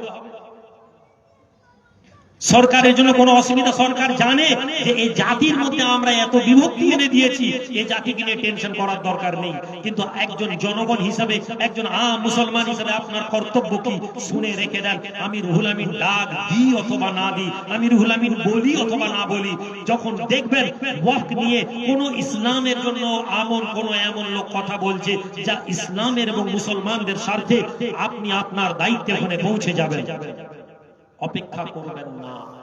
আমি রুহুল আমিন কখন বলবো, আইমা থেকে কখন নির্দেশ আসবে, এই কাজ করবেন না। ওয়াকফ বিলের প্রতিবাদ নিয়ে গোটা রাজ্যে কাজ চলছে, তার মধ্যে একটি বড় হিউম্যান চেইন বলে একটা প্রোগ্রাম চলছে। হিউম্যান চেইন কি? একটা প্রতিবাদের মাধ্যম। যদিও আমি আগেই বলেছি এই প্রতিবাদ খুব বেশি এফেক্টিভ নয়, কিন্তু সরকারের কাছে পৌঁছানো যায় যে মুসলমান সমাজ রাগের মধ্যে আছে। এই ওয়াকফ বিলের একটা ডেট আমি ফাইনাল ডেটটা জানিয়ে দিব, সম্ভবত 13 তারিখ। গোটা মুসলমান মসজিদ মহল্লাতে আপনারা সকলে মিলে দাঁড়িয়ে হিউম্যান চেইন করবেন। যদি আমি অর্গানাইজ করি, আমি সেটা আপনাদেরকে বলে দিব। আপনারা প্রত্যেকে যে যার মতন করে মেন রাস্তাতে গিয়ে প্রতিবাদের জন্য দাঁড়াবেন তো ইনশাআল্লাহ। মুরাইল মোহাম্মদপুরের লোকেরা আলহামদুলিল্লাহ নামান ভাই, আমাকে মানতে হবে না, আবার বলছি। স্যার সৈয়দ আহমদ বলেছিলেন, হে মুসলমানেরা, তিনি যখন আলিগড় ইউনিভার্সিটি বানিয়েছিলেন তিনি বলেছিলেন, আমাকে তোমরা কাফের বলো, আমার কিচ্ছু যায় না, কিন্তু আমি তোমাদের কাছে যে ইউনিভার্সিটি বানাচ্ছি এতে ছেলেদেরকে পড়াও। কারা প্রতিবাদ করেছিল? টুপি পরা মুলি সাহেবরা, টুপি পরা আলেমেরা, যারা কোরআন এবং হাদিসে কি খুঁজে, কোরআনের মধ্যে খুঁজতে থাকে জোরে আমিন না আস্তে আমিন, হাদিসের মধ্যে খুঁজতে থাকে 20 রাকাত না 18 রাকাত, কোরআন এবং হাদিসের মধ্যে খুঁজতে থাকে নবী নূরের না মাটির। এর বাইরে মুসলমান সমাজের আলেমদের আজকে ভূমিকা কি? বিজ্ঞান। কোরআনের মধ্যে থেকে বিজ্ঞান কি খুঁজছে? আল্লাহর কোরআন বলছে সমস্ত প্রাণ পানির মধ্যে আছে। জোরে বলুন না সুবহানাল্লাহ। আমাদের আলেমরা কেউ প্রমাণ করতে পারেনি। আল্লাহ বলেছেন, আমরা মানছি। আল্লাহর নবী বলেছেন 1400 বছর আগে, রাসূলুল্লাহ বলেছেন চাঁদকে তিনি 2 টুকরো করেছেন। আমরা বলি, বিজ্ঞানীরা বলে ধুর ভাই মিথ্যা কথা, ওসব কথা বলো। নীল আর্মস্ট্রং চাঁদে গিয়ে দেখলো চাঁদের মাঝ বরাবর একটা এমন ফাটা যেখান থেকে মনে হচ্ছে যেন কোন নদী বয়ে গেছে। তারা প্রথমে বলল, পরবর্তীকালে রিসার্চাররা রিসার্চ করতে করতে তারা বলল চাঁদের মধ্যে এমন একটা ঘটনা ঘটেছিল যেখানে চাঁদ 2 টুকরো হয়েছিল। জোরে বলুন সুবহানাল্লাহ। আমাদের বিজ্ঞানীরা বলতে পারেনি, আমাদের আলেমেরা বলতে পারেননি, আমাদের মাওলানারা বলতে পারেননি, কারণ আমরা মনে করেছি মাদ্রাসায় পড়ে কোরআনের তাফসীর করা মানে জান্নাতে যাব কিভাবে, জান্নাতে যাওয়ার জন্য কোন আমল আছে, শুধু নামাজ রোজা হজ যাকাতের বাইরে কোরআনের ইউটিলাইজেশন আমাদের মধ্যে নেই।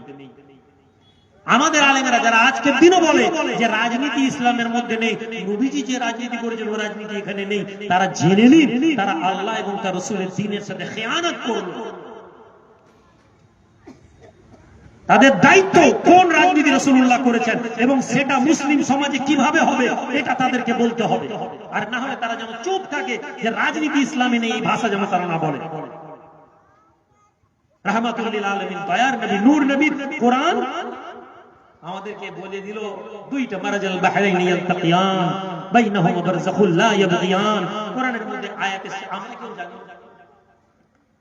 আল্লাহর কোরআন মানুষের কাছে দৃষ্টান্ত দিয়েছে।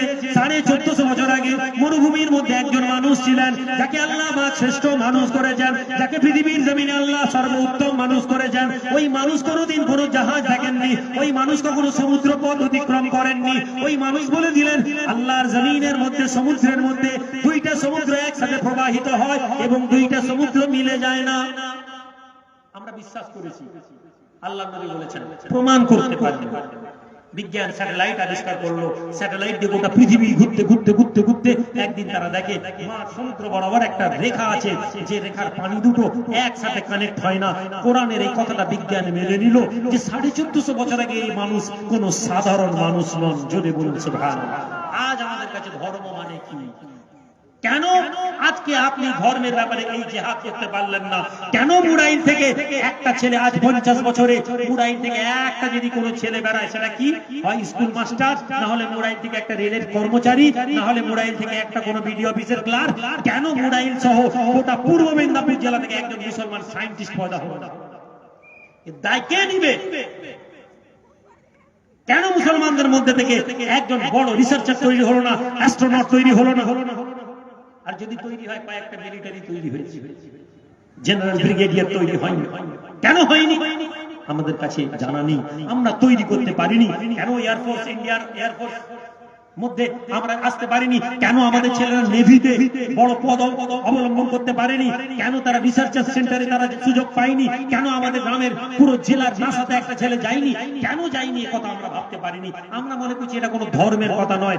অথচ ইবনে সিনা এমন একজন মানুষ ছিলেন, আমরা যাকে মনে করেছি বড় জ্ঞানী মানুষ ছিলেন, তিনি একটা কিতাব লিখে দিলেন, যে কিতাবের মধ্যে সার্জারি করা হয় কিভাবে, গোটা ইউরোপে তার কিতাব পড়ানো হয়েছিল। জোরে বলুন। যখন মুসলমান কোরআন থেকে রিসার্চ করছিল সূর্য, পৃথিবী, গ্রহ, নক্ষত্র নিয়ে, তখন তাদের কিতাব ইউরোপ, আমেরিকায় পড়ানো হয়েছে। আজকে আমাদের আলেমদের মাথায় এটা ঢুকিয়ে দেওয়া হলো কোরআনটা কি, এটা বারবার কোরআনের মানের মধ্যে যেটা আল্লাহ বলেছেন ওই মানের গভীরতায় নেই। বড় বীর আব্দুল কাদের জিলানী কোরআনের তাফসীর করতে করতে 32টা কোরআনের একটা আয়াতের ব্যাখ্যা করলেন। জোরে বলুন সুবহানাল্লাহ। আমরা তো 32টা ব্যাখ্যা করতে পারবো। জিহাদ আমাদেরকে করতে হবে কি করে? আমাদের যুব সমাজকে অ্যাক্টিভলি এগোতে হবে। আপনারা জানেন আমি একটা স্কুল বানিয়েছি। এই স্কুল আপনাদের ছেলেদের, এখান থেকে অনেক ছেলে, আমি বারবার বলেছি, এখানে কোনো ছেলে আমাদের স্কুলে পড়ে একটু হাত তুলবেন, আমি একটু দেখবো। কোনো বাচ্চা একজন কেউ পড়ে দরবারে? মাশাআল্লাহ, পিছন দিক দেখবেন হাত তুলেছে, এখানে হাত তুলেছে, হাত তুলে ওই ছেলেকে পাড়াতে আর 5টা ছেলের সাথে বসা। আমি আমার কোম্পানি আপনাদের কাছে, আমার প্রোডাক্ট আপনাদের কাছে দেখাচ্ছি। আমার প্রোডাক্ট কি? ওনার ছেলে।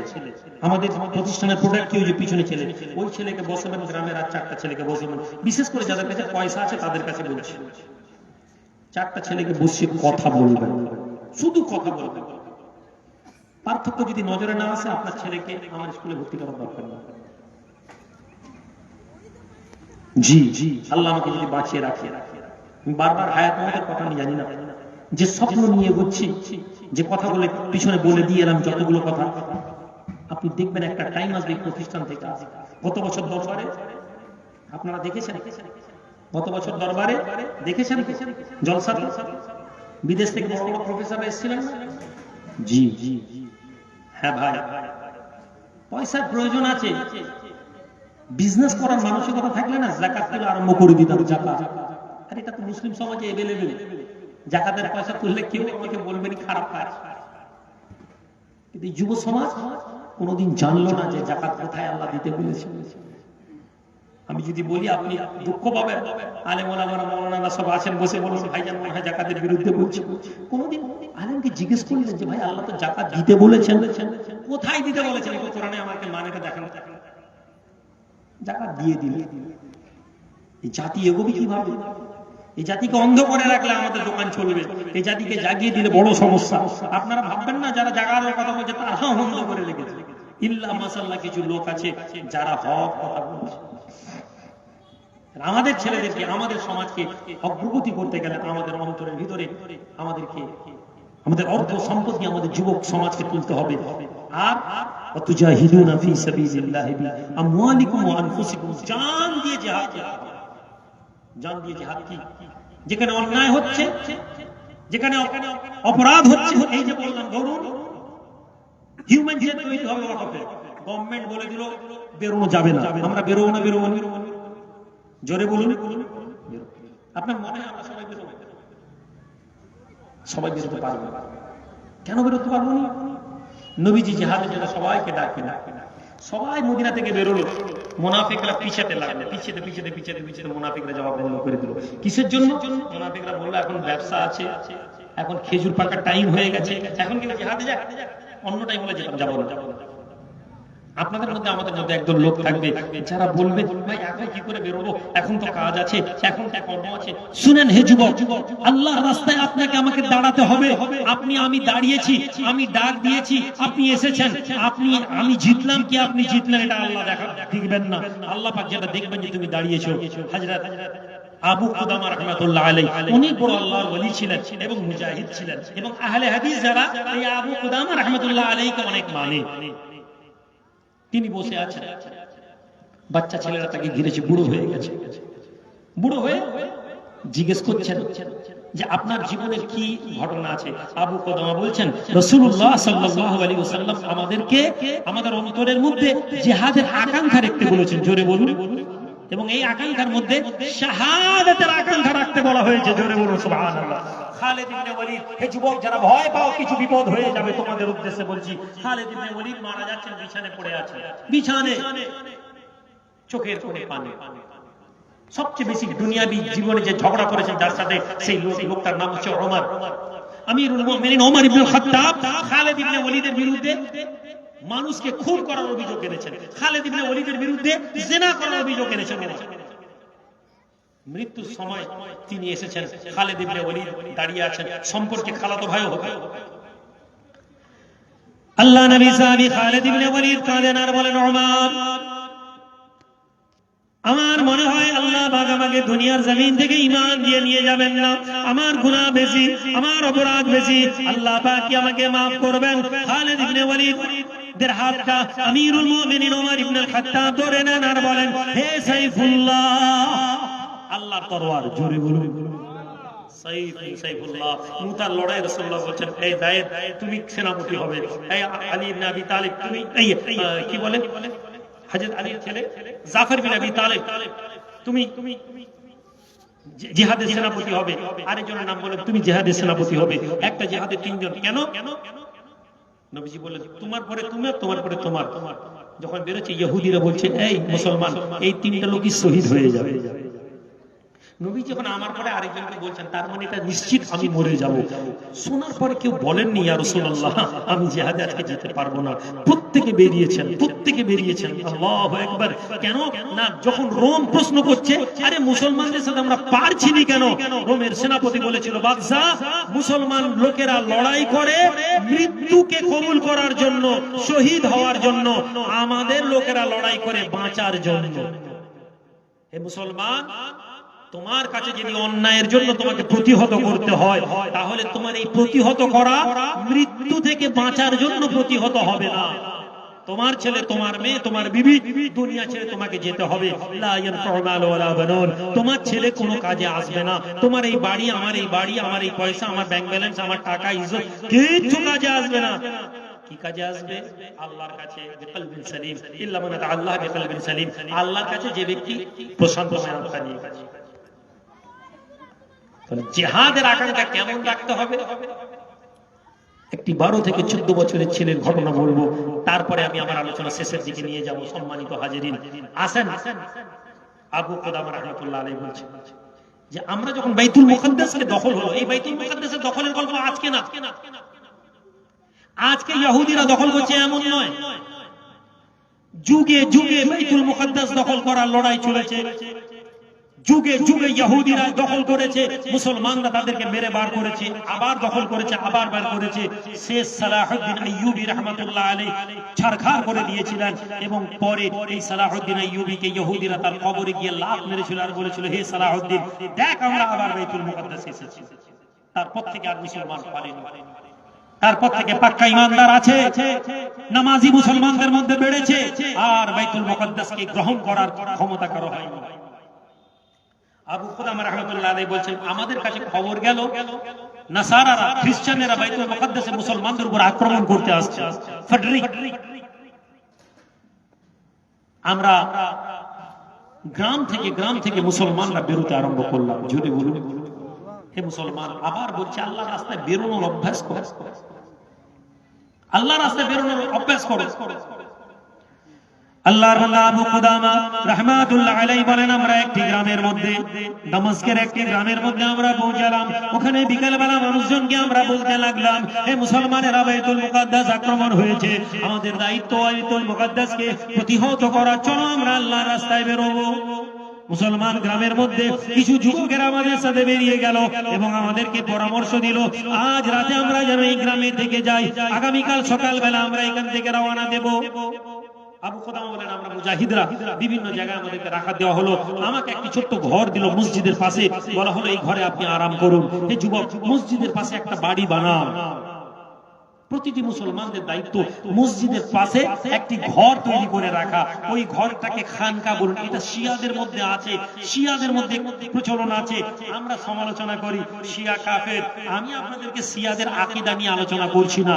শুনুন, যাদেরকে সুন্নি মনে করি, আজকে প্যালেস্টাইনে যারা মরছে তারা সব সুন্নি, কিন্তু কোন সুন্নি মুসলমান দেশ ওদের পাশে নেই, একমাত্র ইয়ামান ছাড়া। আর যদি কেউ থাকে তারা হচ্ছে কারা? ইরান। যাদেরকে আমরা শিয়া, আমাদের দুশ্মন, আমাদের বিরুদ্ধে, আমাদের আলেমেরা বলছে ওরা শিয়া, ওদের সাথে কোনো আকীদা ওদের খারাপ। কখনো জিজ্ঞেস করেছেন ওদের আকীদা কি? বলছে ওরা বলে আলী রাসূলুল্লাহ। অন্যায় কথা নয়, অন্যায় কথা নয়। ঈমান থাকবে না, থাকবে না। এই মন দিয়ে শুনেন, এইটাকে আলাদা করে কেটে পোস্ট করে দিবেন। হ্যাঁ, ইমাম শাফি বলেন, হে লোকেরা, আহলে বাইতের মহব্বত করার জন্য আমি ইমাম ইদরিস আশ-শাফিঈকে লোক যদি বলে শিয়া, শুনে নাও, আমি শাফি ঘোষণা দিচ্ছি আমি শিয়া। জোরে বলুন সুবহানাল্লাহ। আপনার হক জানার অধিকার আছে। বসে আছেন, জিজ্ঞেস করেছেন, ভাই আমি একজন বড় প্রফেসর, মক্কা মুকাররমা ইরানের বড় প্রফেসরের সাথে কথা বলছি, আমি বলছি আপনারা তো বলেন আলীর কাছে ভুল করে জিবরাইল আল্লাহর নবীর কাছে নিয়েছে। উনি বলছেন হ্যাঁ, আমাদের মধ্যে একটা দল আছে যারা এইসব কথা বলে এবং আমরা তাদেরকে কাফের বলি, আমরা তাদেরকে কাফের বলি। শাহ ওলিউল্লাহ মুহাদ্দিস দেহলভী রাহমাতুল্লাহ আলাইহি ইসনা আসারিয়া বলে একটা কিতাব লিখেছেন। আমি প্রায় 15-16 বছর আগে এই কিতাবটা পড়েছিলাম। ওখানে ইমাম ওলিউল্লাহ মুহাদ্দিস দেহলভী রাহমাতুল্লাহ আলাইহি শিয়াদের একটা গ্রুপকে আহলে সুন্নাত ওয়াল জামাতের সাথে জুড়েছেন। এটা কোন আলেম আমাদের বলেনি। শাহ ওলিউল্লাহ মুহাদ্দিস দেহলভীকে বাদও দিতে পারবেন না আপনি। ফলে শিক্ষা আপনাকে অনেক দূরে পৌঁছাবে। শিখতে পারিনি, এটা আমাদের ব্যর্থতা। জানি না, বলে এসছে বাপ দাদা জামানা থেকে শুনে আসছি এটা কাফের, তো কাফের। কিন্তু যে জবাবটা দিয়েছিল আমি জীবনে ভুলিনি। তখন বললো, আচ্ছা ভাই, আপনাদের মধ্যে গোলাম মির্জা আহমদ কাদিয়ানি বলে একজন লোক আছে না? এই শুনো মন দিয়ে, এই কাদিয়ানি আছে না নেই গো? কাদিয়ানি কি বলেছিল? নিজেকে নবী দাবি করেছিল তো, নিজেকে নবী দাবি করেছিল তো।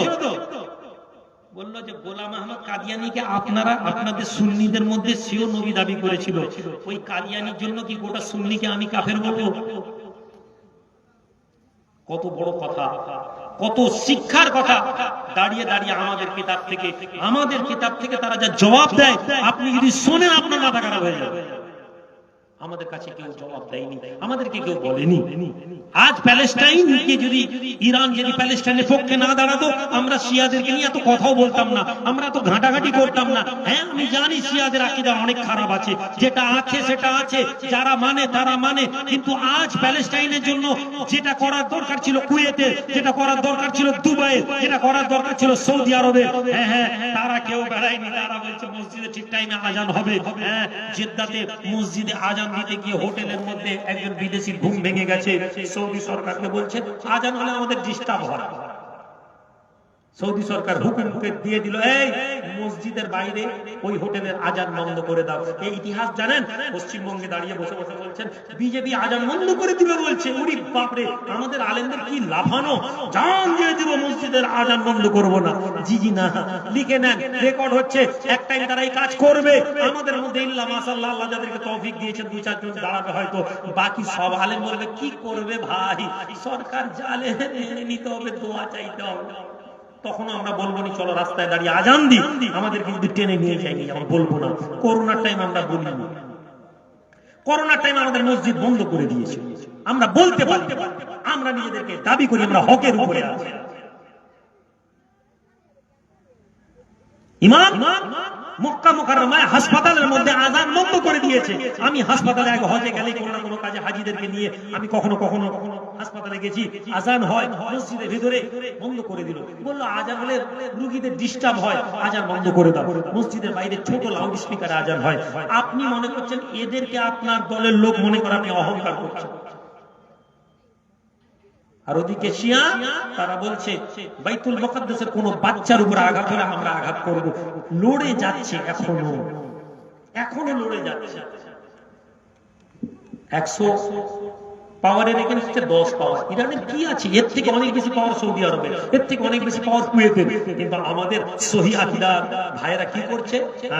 আমাদের সহি আকীদার ভাইরা কিসে করছে? ডোনাল্ড ট্রাম্প আমাদের দেশের মিত্র, ডোনাল্ড ট্রাম্প বলেছিলেন না,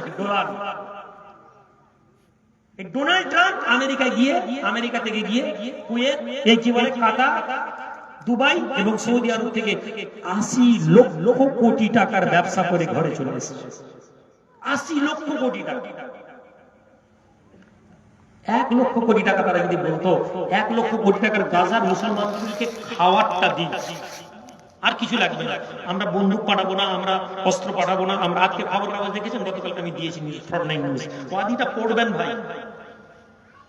14,000 শিশু, হু বলছে 14,000 শিশু আগামী কয়েকদিনের মধ্যে মারা যাবে। একটা ছেলের মৃত্যুকে নিয়ে গোটা পৃথিবী তোলপাড় হয়ে যায়।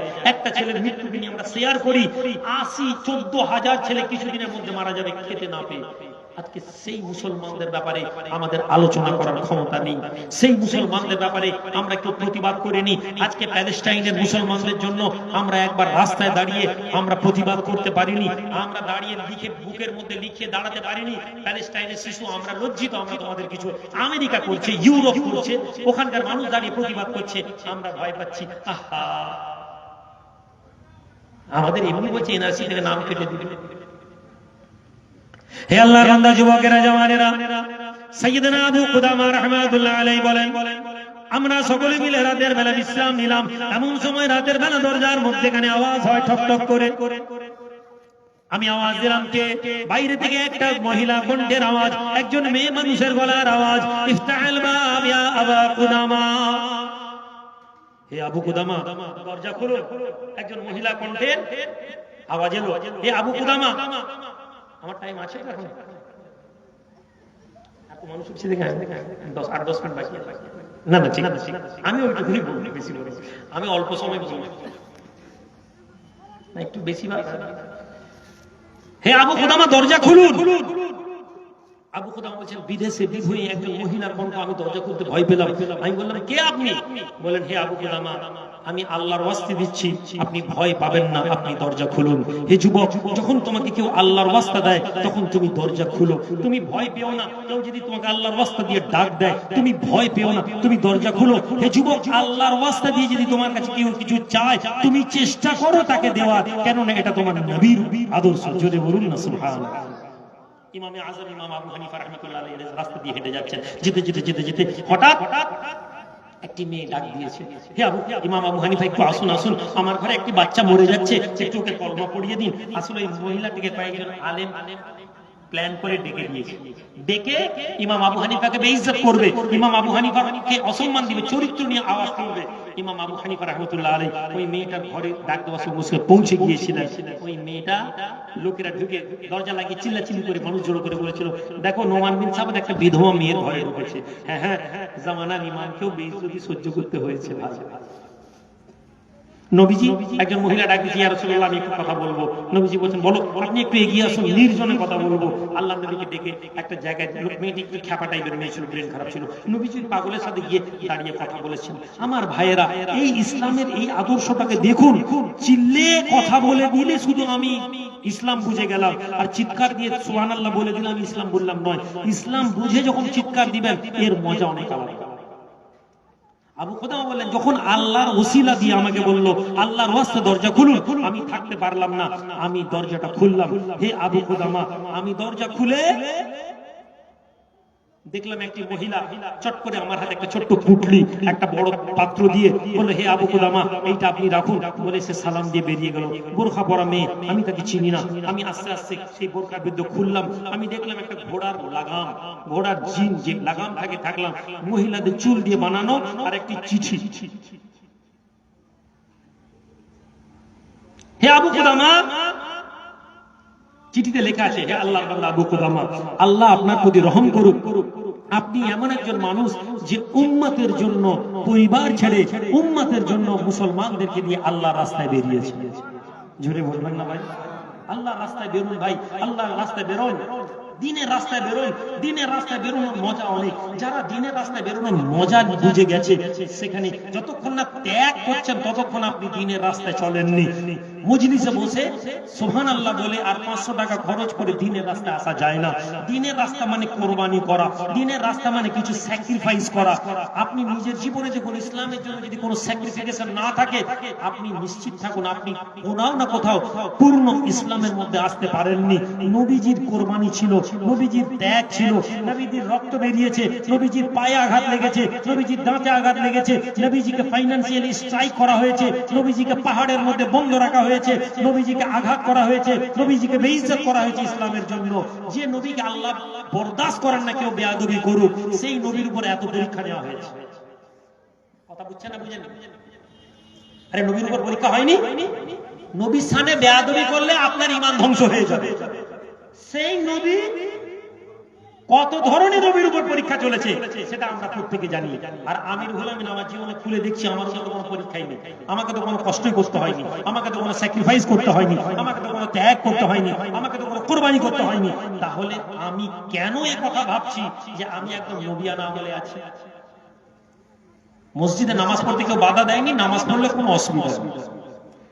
নামাজ পড়তে গিয়ে যদি ঠ্যাং ভেঙে দেওয়ার হুমকি থাকে আর নামাজ পড়তে গিয়ে যদি দুহা মার খাই, সেদিন মনে করবেন যে সেই নামাজের নাম হলো। আল্লাহর বান্দা আবু কুদামা চিঠি দেখে অবাক হয়ে গেল। ওতে লেখা আছে, হে আবু কুদামা, আমার স্বামী নেই, আমার ভাই নেই, ফলে আমি আপনাকে দুনিয়াবি আপনি সাহায্য চাইছিলেন, আল্লাহর রাস্তায় তোমরা মাল খরচ করো, অর্থ খরচ করো, আমার কাছে কিছুই নেই, শুধু আমার মাথার চুল দিয়ে আমি একটা জিন ঘোড়ার লাগাম বানিয়ে দিয়েছি। আরবের মেয়েরা মাথার চুল দিয়ে ঘোড়ার লাগাম বানাতো, এটা ছিল এক ধরনের স্যাক্রিফিকেশন এবং এটা এক ধরনের গিফট ছিল। আবু কুদামার চোখে পানি এসে গেল। একটি মেয়ে যার স্বামী, যার ভাই কেউ দুনিয়াতে নেই, অথচ সেই মেয়েটা আল্লাহর রাস্তায় এইভাবে কষ্ট করেছে। দোয়া করে শুয়ে পড়লেন। সকালবেলা কাফেলা নিয়ে এগিয়ে যাচ্ছেন। এগিয়ে যেতে যেতে যেতে যেতে এক সময় আবু কুদামা দেখছেন একটি বাচ্চা ছেলে ঘোড়া ছুটছে। লোকেরা বলছে, হুজুর দাঁড়ান, কেউ একজন আসছে। আবু কুদামা দেখছেন একটি 12-14 বছরের ছেলে এসে দাঁড়িয়ে গেছে। কে তুমি? হুজুর আমি অমুক গ্রাম থেকে আসছি, আপনার সাথে জিহাদে যাবে। জোরে বলবেন, জোরে বলবেন। আমাদের ঘরে 14 বছরের ছেলে পেশাব পানি দিতে শিখিনি। 14 বছরের ছেলে জিহাদে বেরিয়েছে। আল্লাহর বান্দা আবু কুদামা রাহমাতুল্লাহ আলাইহি বলেন, হে যুবক ছেলে, বাচ্চা ছেলে, তোমার তো জিহাদে যাওয়ার বয়স হয়নি, তোমার তো জিহাদে যাওয়ার বয়স হয়নি, যাও ফিরে যাও। হুজুর আমি জিহাদে যাওয়ার জন্য তৈরি হয়েছি, আমি আল্লাহর রাস্তায় জিহাদ করব। আপনি আমাকে মনে করবেন না যে আমি কিছু বাচ্চা ছেলে, বরং আমি আল্লাহ পাকের রাস্তায়, আমার আব্বা আমাকে শিখিয়েছিলেন, আমার আব্বা আমাকে তলোয়ার চালানো শিখিয়েছেন, আমার আব্বা আমাকে তীর চালানো শিখিয়েছেন, আমার আব্বা আমাকে বল্লম চালানো শিখিয়েছেন। একজন বাপ হিসেবে আপনার ছেলেকে আপনাকে শিক্ষা দিতে হবে। দামি স্কুলে ভরলে হবে না, আপনার ছেলেকে ফিজিক্যালি ফিট করতে হবে।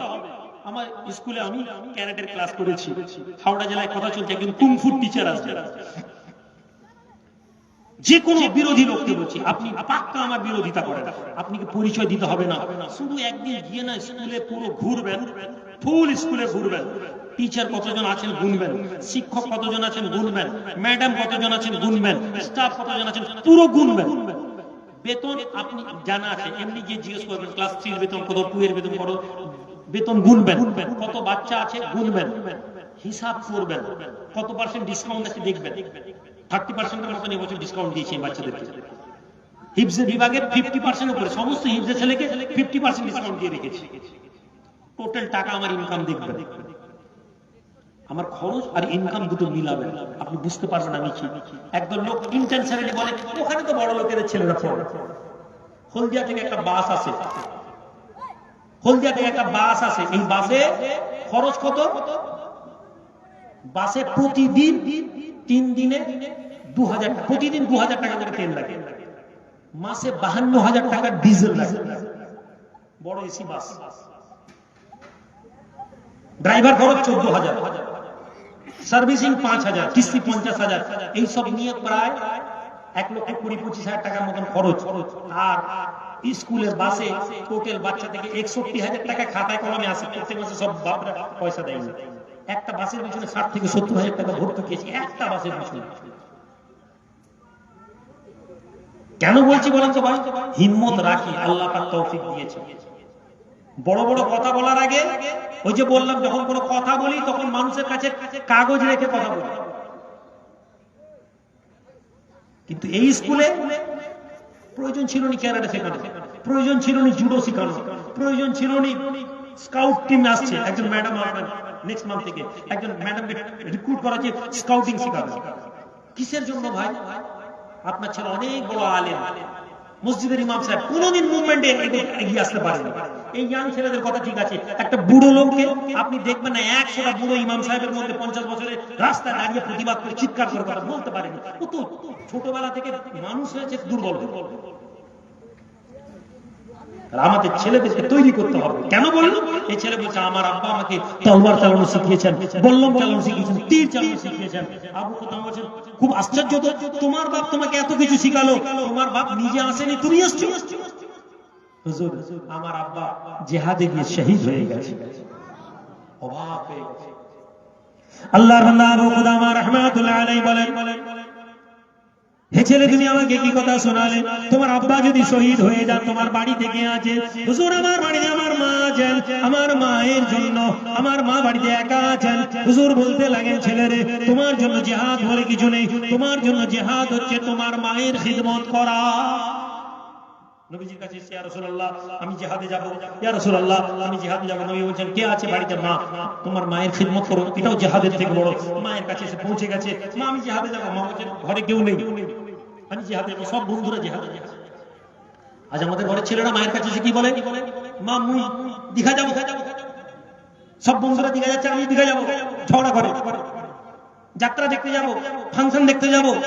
আমার বন্ধুদের একটা সবার কালার ফোন আছে, বড় ফোন আছে, আমার একটা 15,000 টাকার ফোন কিনে দিতে হবে। আমাদের ছেলেদের ডিমান্ড, মদিনার ছেলেদের, ইমানদারদের ছেলেদের, তাদের ডিমান্ড আমার মা আল্লাহর রাস্তায় আমার যুবক বন্ধুরা বেরিয়েছে, আমিও বেরোবো, আমার অনুমতি দিন। হে যুবকেরা, তোমরা সেই দিন আইমা করে কামিয়াব যেদিন তোমরা আল্লাহর রাস্তায় বেরিয়ে যেতে পারবে আর আল্লাহকে তোমরা বলতে পারবে আল্লাহ তোমার জন্য বেরিয়েছি, ওই দিন মুসলমান তোমরা কামিয়াব হয়ে যাবে। আর না হলে বিরিয়ানি খেয়ে আর মোটরসাইকেলে ভাইজান জিন্দাবাদ করে কোনো লাভ নেই। এটা কোন ব্লক করছে? পাঁচপুর ব্লকের কি কালকে প্রোগ্রামের এখানে ইনভাইটেশন আছে নাকি? কালকে মিটিং আছে যে ক্লাসে? ঠিক আছে, আমি আনুষ্ঠানিক বলছি না, ব্লকের পরে করে যে রাস্তা দেখানোর চেষ্টা করছি। আমি জানি এত সহজ নয় ভাই, এত সস্তা নয়। আজকের দিনে মুসলমান সবচেয়ে বড় জিহাদ হচ্ছে রাজনীতি করা। সবচেয়ে বড় দায়িত্ব হচ্ছে তোমাদের এলাকা, তোমাদের পঞ্চায়েতে তোমাদের প্রতিনিধি থাকার দরকার। যে প্রতিনিধি তৃণমূল সিপিএম কংগ্রেসের আন্ডারে কাজ করবে না, যে প্রতিনিধি তোমাদের আন্ডারে কথা বলবে। তোমাদের জন্য সবচেয়ে জরুরি হচ্ছে তোমরা তোমাদের এমএলএ তৈরি করো। হ্যাঁ এমএলএ তৈরি করো, তৃণমূলকে সমর্থন করো, সিপিএম কে করো, কংগ্রেসকে করো, সেটা অন্য কথা। কিন্তু তোমাদের এমএলএ দাঁড়াতে হবে, ও যেন বিধানসভায় গিয়ে বলতে না পারে যে আমি আমার দিদির অর্ডার ছাড়া কথা বলতে পারবো না। একটি বড় নেতা মুসলমানদের, তাকে কিছু লোক মুসলমানরা ধরেছে, এই মমতা ব্যানার্জি এই কথা বলেছেন, আপনি বলেন, আপনি তো আমাদের নেতা। বলছেন আমি তো বলিনি, মমতা ব্যানার্জি বলেছেন, তাকে গিয়ে বলুন। ক্ষমতা নেই। আমি রুহুল আমিন আমার ঠিকই মাথা যদি কারো কাছে থাকে বলা সহজ নয়। আমি রুহুল আমিন পরোয়া করিনি, আমাকে রাতের অন্ধকারে এমএলএ কে ফোন করতে হয়নি, আমার এটা বলা হয়নি যে না না এমএলএ ছবি তুলবেন না। আমি পরোয়া করিনি। সিপিএম এর এমএলএ কিছু যায় আসে না, তৃণমূল আসে না, বিজেপিও আসে না। আগে একটু কাছাকাছি ঘেসে ঘেসে বসতাম, এখন আর কাছেও বসতে দিনি। ভাই এসেছেন সম্মানের সাথে বলুন, কথা বলুন, কি করব, আমার কোনো পরোয়া নেই, কিছু নেওয়ার নেই। কিন্তু আগামীকাল যদি আমি একটা প্রতিনিধি আমার এই বিধানসভায় পাঠাই, আমি সমর্থন দিতে পারি, সেই দিন আমার জাতি এগোতে পারবে। সেদিন ওয়াকফের যদি কোনো বিল হয়, মদের কোনো বিল আসে বিধানসভায়, আমার এমএলএ বিরুদ্ধে ভোট দিবে, সেদিন আমাদের রাজনীতি করা কামিয়াব হয়ে যাবে, সেদিন মুসলমান হওয়া কামিয়াব হয়ে যাবে। এই লড়াইয়ের জন্য তৈরি। আবু কুদামা বলছেন তোমার মা নেই, যাও খিদমত করা। রাসূলুল্লাহ তার ছেলেকে পাঠিয়েছেন, ছেলে মাকে বলছে আম্মা আমি জিহাদে যাব। সবাই জিহাদে যাচ্ছে, মা বলছে বাবা তুই এই কাজ করিসনি, তুই এক কাজ কর, তুই এক কাজ কর, তুই থাক না মা, আমি যে আমার আব্বা নেই, কেউ নেই, আমি জিহাদে যাব। জিজ্জির করে ছেলে নবীর সাথে জিহাদে বেরিয়েছে। ইয়া রাসূলুল্লাহ আমার মা আমাকে অনুমতি দিয়েছে, আল্লাহর নবী জিহাদে নিয়ে যাচ্ছেন। যুবক ছেলে, তরতাজা ছেলে, ইয়া রাসূলুল্লাহ আমি কোথায় থাকবো? গাইড দেওয়া হচ্ছে, এখানে থাকো, এখানে থাকো। যুবক ছেলেকে কুয়ার ধারে দাঁড় করিয়ে দেওয়া হয়েছে, হাতে তলোয়ার নিয়ে যুবক ছেলে কুয়াতে ঘুরছে, পাহারা দিচ্ছে, নিঃস্বার্থভাবে পাহারা, আল্লাহর জন্য পাহারা। হ্যাঁ, আল্লাহর নবী বলেছেন এই কুয়াতে দাঁড়িয়ে থাকো, কোন লোক এসে যেন বিষ না মিশিয়ে দেয়। ওই যুবক কুয়ার ধারে ঘুরছে। নবীজি পাহাড়ের মাথায় পাঠিয়েছেন তীরন্দাজদেরকে, দূর থেকে খেয়াল রাখবে কোন দুশমন এলে তীর চালাবে, প্ল্যান করে দেওয়া হয়েছে। সাহাবী পাহাড়ের মাথায় দাঁড়িয়ে আছেন, তীর নিয়ে, ধনুক নিয়ে। হঠাৎ দূরে একটা কুয়ার সামনে একটি ছেলে তলোয়ার নিয়ে ঘোরাঘুরি করছে। কে রে? দুশমন নাকি? ইয়াং ছেলে। এদিকে সাহাবী বয়স্ক। আপনার এলাকার সব যুবক ছেলেকে তো আমি চিনি না, ইয়াং ছেলে পুরনো ছেলেকে চিনি। স্বাভাবিক কোন ইয়াং ছেলের ব্যাপারে আমার ধারণা ভুল হতেই পারে। ওই সাহাবী তলোয়ার তুলেছেন, নিশানা করেছেন, এ বেটা মনে হয় দুশমন। পুরো তীর ছেড়েছেন, একদম তীর গলার এপার থেকে নিয়ে এপার, সঙ্গে সঙ্গে নবীজির কাছে, ইয়া রাসূলুল্লাহ মুসলমান লোক মুসলমানকে হত্যা করে দিয়েছে, মুসলমান লোক মুসলমান লোককে হত্যা করে দিয়েছে। নবীজি একদম চুপ। ওই সাহাবীকে দেখানো হয়েছে, সাহাবী বলছে ইয়া রাসূলুল্লাহ আল্লাহি আল্লাহর কসম হুজুর আমি জানি না, আমি মনে করছি দুশমনকে আমি চিনি না, নতুন ছেলে। আল্লাহ নবী বলেন ঠিক আছে যাও, পরে এই বিষয় হবে। হলো, আল্লাহ মাফ করে দিলেন। কোরআনের আয়াত এলো, মদিনায় ঢুকছেন মুসলমানরা, ফতেহ হয়ে আল্লাহ নবী সাহাবী ওই যুবক ছেলের মা মদিনা দরজার সামনে দাঁড়ায়। রাসূলুল্লাহ সাল্লাল্লাহু আলাইহি ওয়াসাল্লাম একজন করে প্রবেশ করেন, আর বুড়ি মা বারে বারে জিজ্ঞেস করে বাবা আমার ছেলে কোথায়, বাবা আমার ছেলে কোথায়? কোন মুসলমান সাহাবীর ক্ষমতা হয় না বুড়ি তোমার ছেলে মারা গিয়েছে কথা বলার জন্য। কি বলবে, মুখ ভরে গেছে। লাস্টে একজন সাহাবী বলছেন বুড়ি মা তোমার ছেলে মারা গেছে।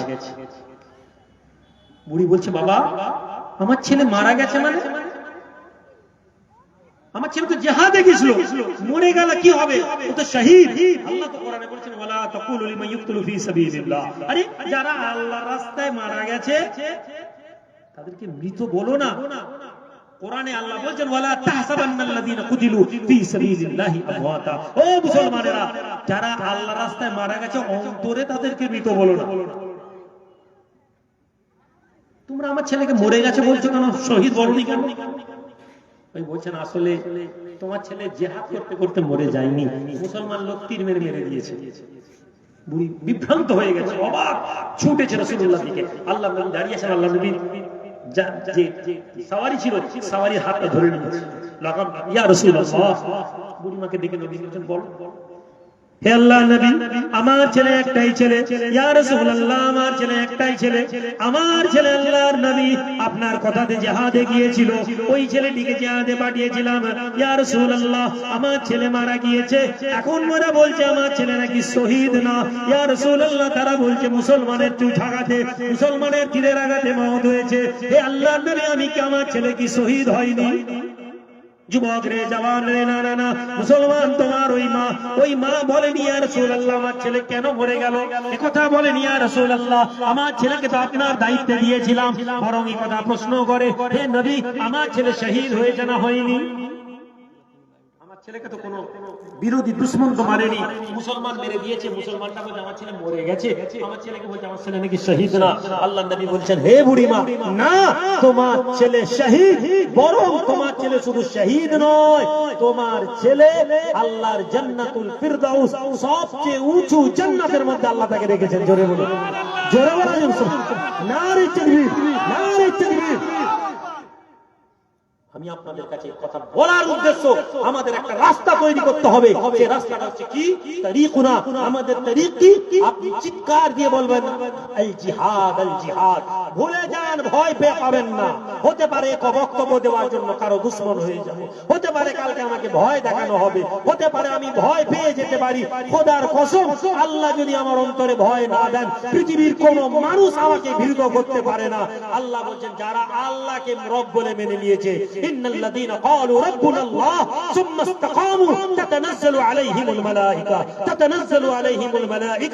আল্লা তাখাফু ওয়া লা তাহজানু ওয়া আবশিরু বিল জান্নাহ। তোমাদের মধ্যে যারা আল্লাহকে রব বলে মেনে নিয়েছে, ফেরেশতা বলেন তোমরা ভয় পাবে না, চিন্তা করবে না। জোরে বলুন নারে তাকবীর, নারে তাকবীর, আওলাদে রাসূল, নারে তাকবীর। সম্মানিত ভাইরা, জিহাদের আকাঙ্ক্ষা রাখুন। মায়েদের উদ্দেশ্যে বলবো, ছেলেকে শুধু মাদ্রাসায় পড়াবো, ছেলেকে ঘরের মধ্যে রাখবো। মোর ছেলে বাইরে গেলে যদি কিছু হয়ে যায়, তোমার ছেলে কিছু হলে তুমি আটকাতে পারবে না। তোমার ছেলেকে এমন শিক্ষার মধ্যে জড়িও না যে শিক্ষায় শুধু সে এবিসিডি পড়বে। তোমার ছেলেকে শুধু আ ক খ পড়িও না, তোমার ছেলেকে শিক্ষিত করো। আর শিক্ষিত করার জন্য আমাদের ছেলেকে দ্বীনের দায়িত্ব দিতে হবে, দ্বীনের রাস্তায় দিতে হবে, দ্বীনের আদর্শের মধ্যে দিতে হবে। কেমন দ্বীনের রাস্তা? মায়েদের আকাঙ্ক্ষা কি? নবীজি জিহাদের মধ্যে, বদরে, ওহদের মাঠে রাসূলুল্লাহ দান্নান মোবারক শহীদ হয়ে গেছে। রক্তাক্ত নবীজি পাহাড়ের মধ্যে নিয়ে গিয়ে ওহদ পাহাড়ের মধ্যে রেখেছেন। আমি নিজে ওই পাহাড়ের কাছে গেছি, এখন বন্ধ। আজ থেকে 20-22 বছর ধরে আল্লাহ নিয়ে যাচ্ছেন। প্রথমের দিকে সাহাবারা, মানুষেরা যেত, আমি গেছি, ড্রাইভার দিয়ে গেছে, পাকিস্তানি ড্রাইভার। চলোগে কাহা জানা? আজ থেকে 12-14 বছর আগে কথা বদর। আমি বলছি তখন তো বয়স কম, বলতাম এতবার হজে এসছে, তোর হয়তো এটা বললে অনেক গুরুত্ব বাড়বে। এখন তো আলহামদুলিল্লাহ আল্লাহ লুকায়। আমাকে বলছে চলোগে कहा? ऐसा जगह ले जाऊंगा, तुमने तो कभी गया नहीं, चलो ले चलो।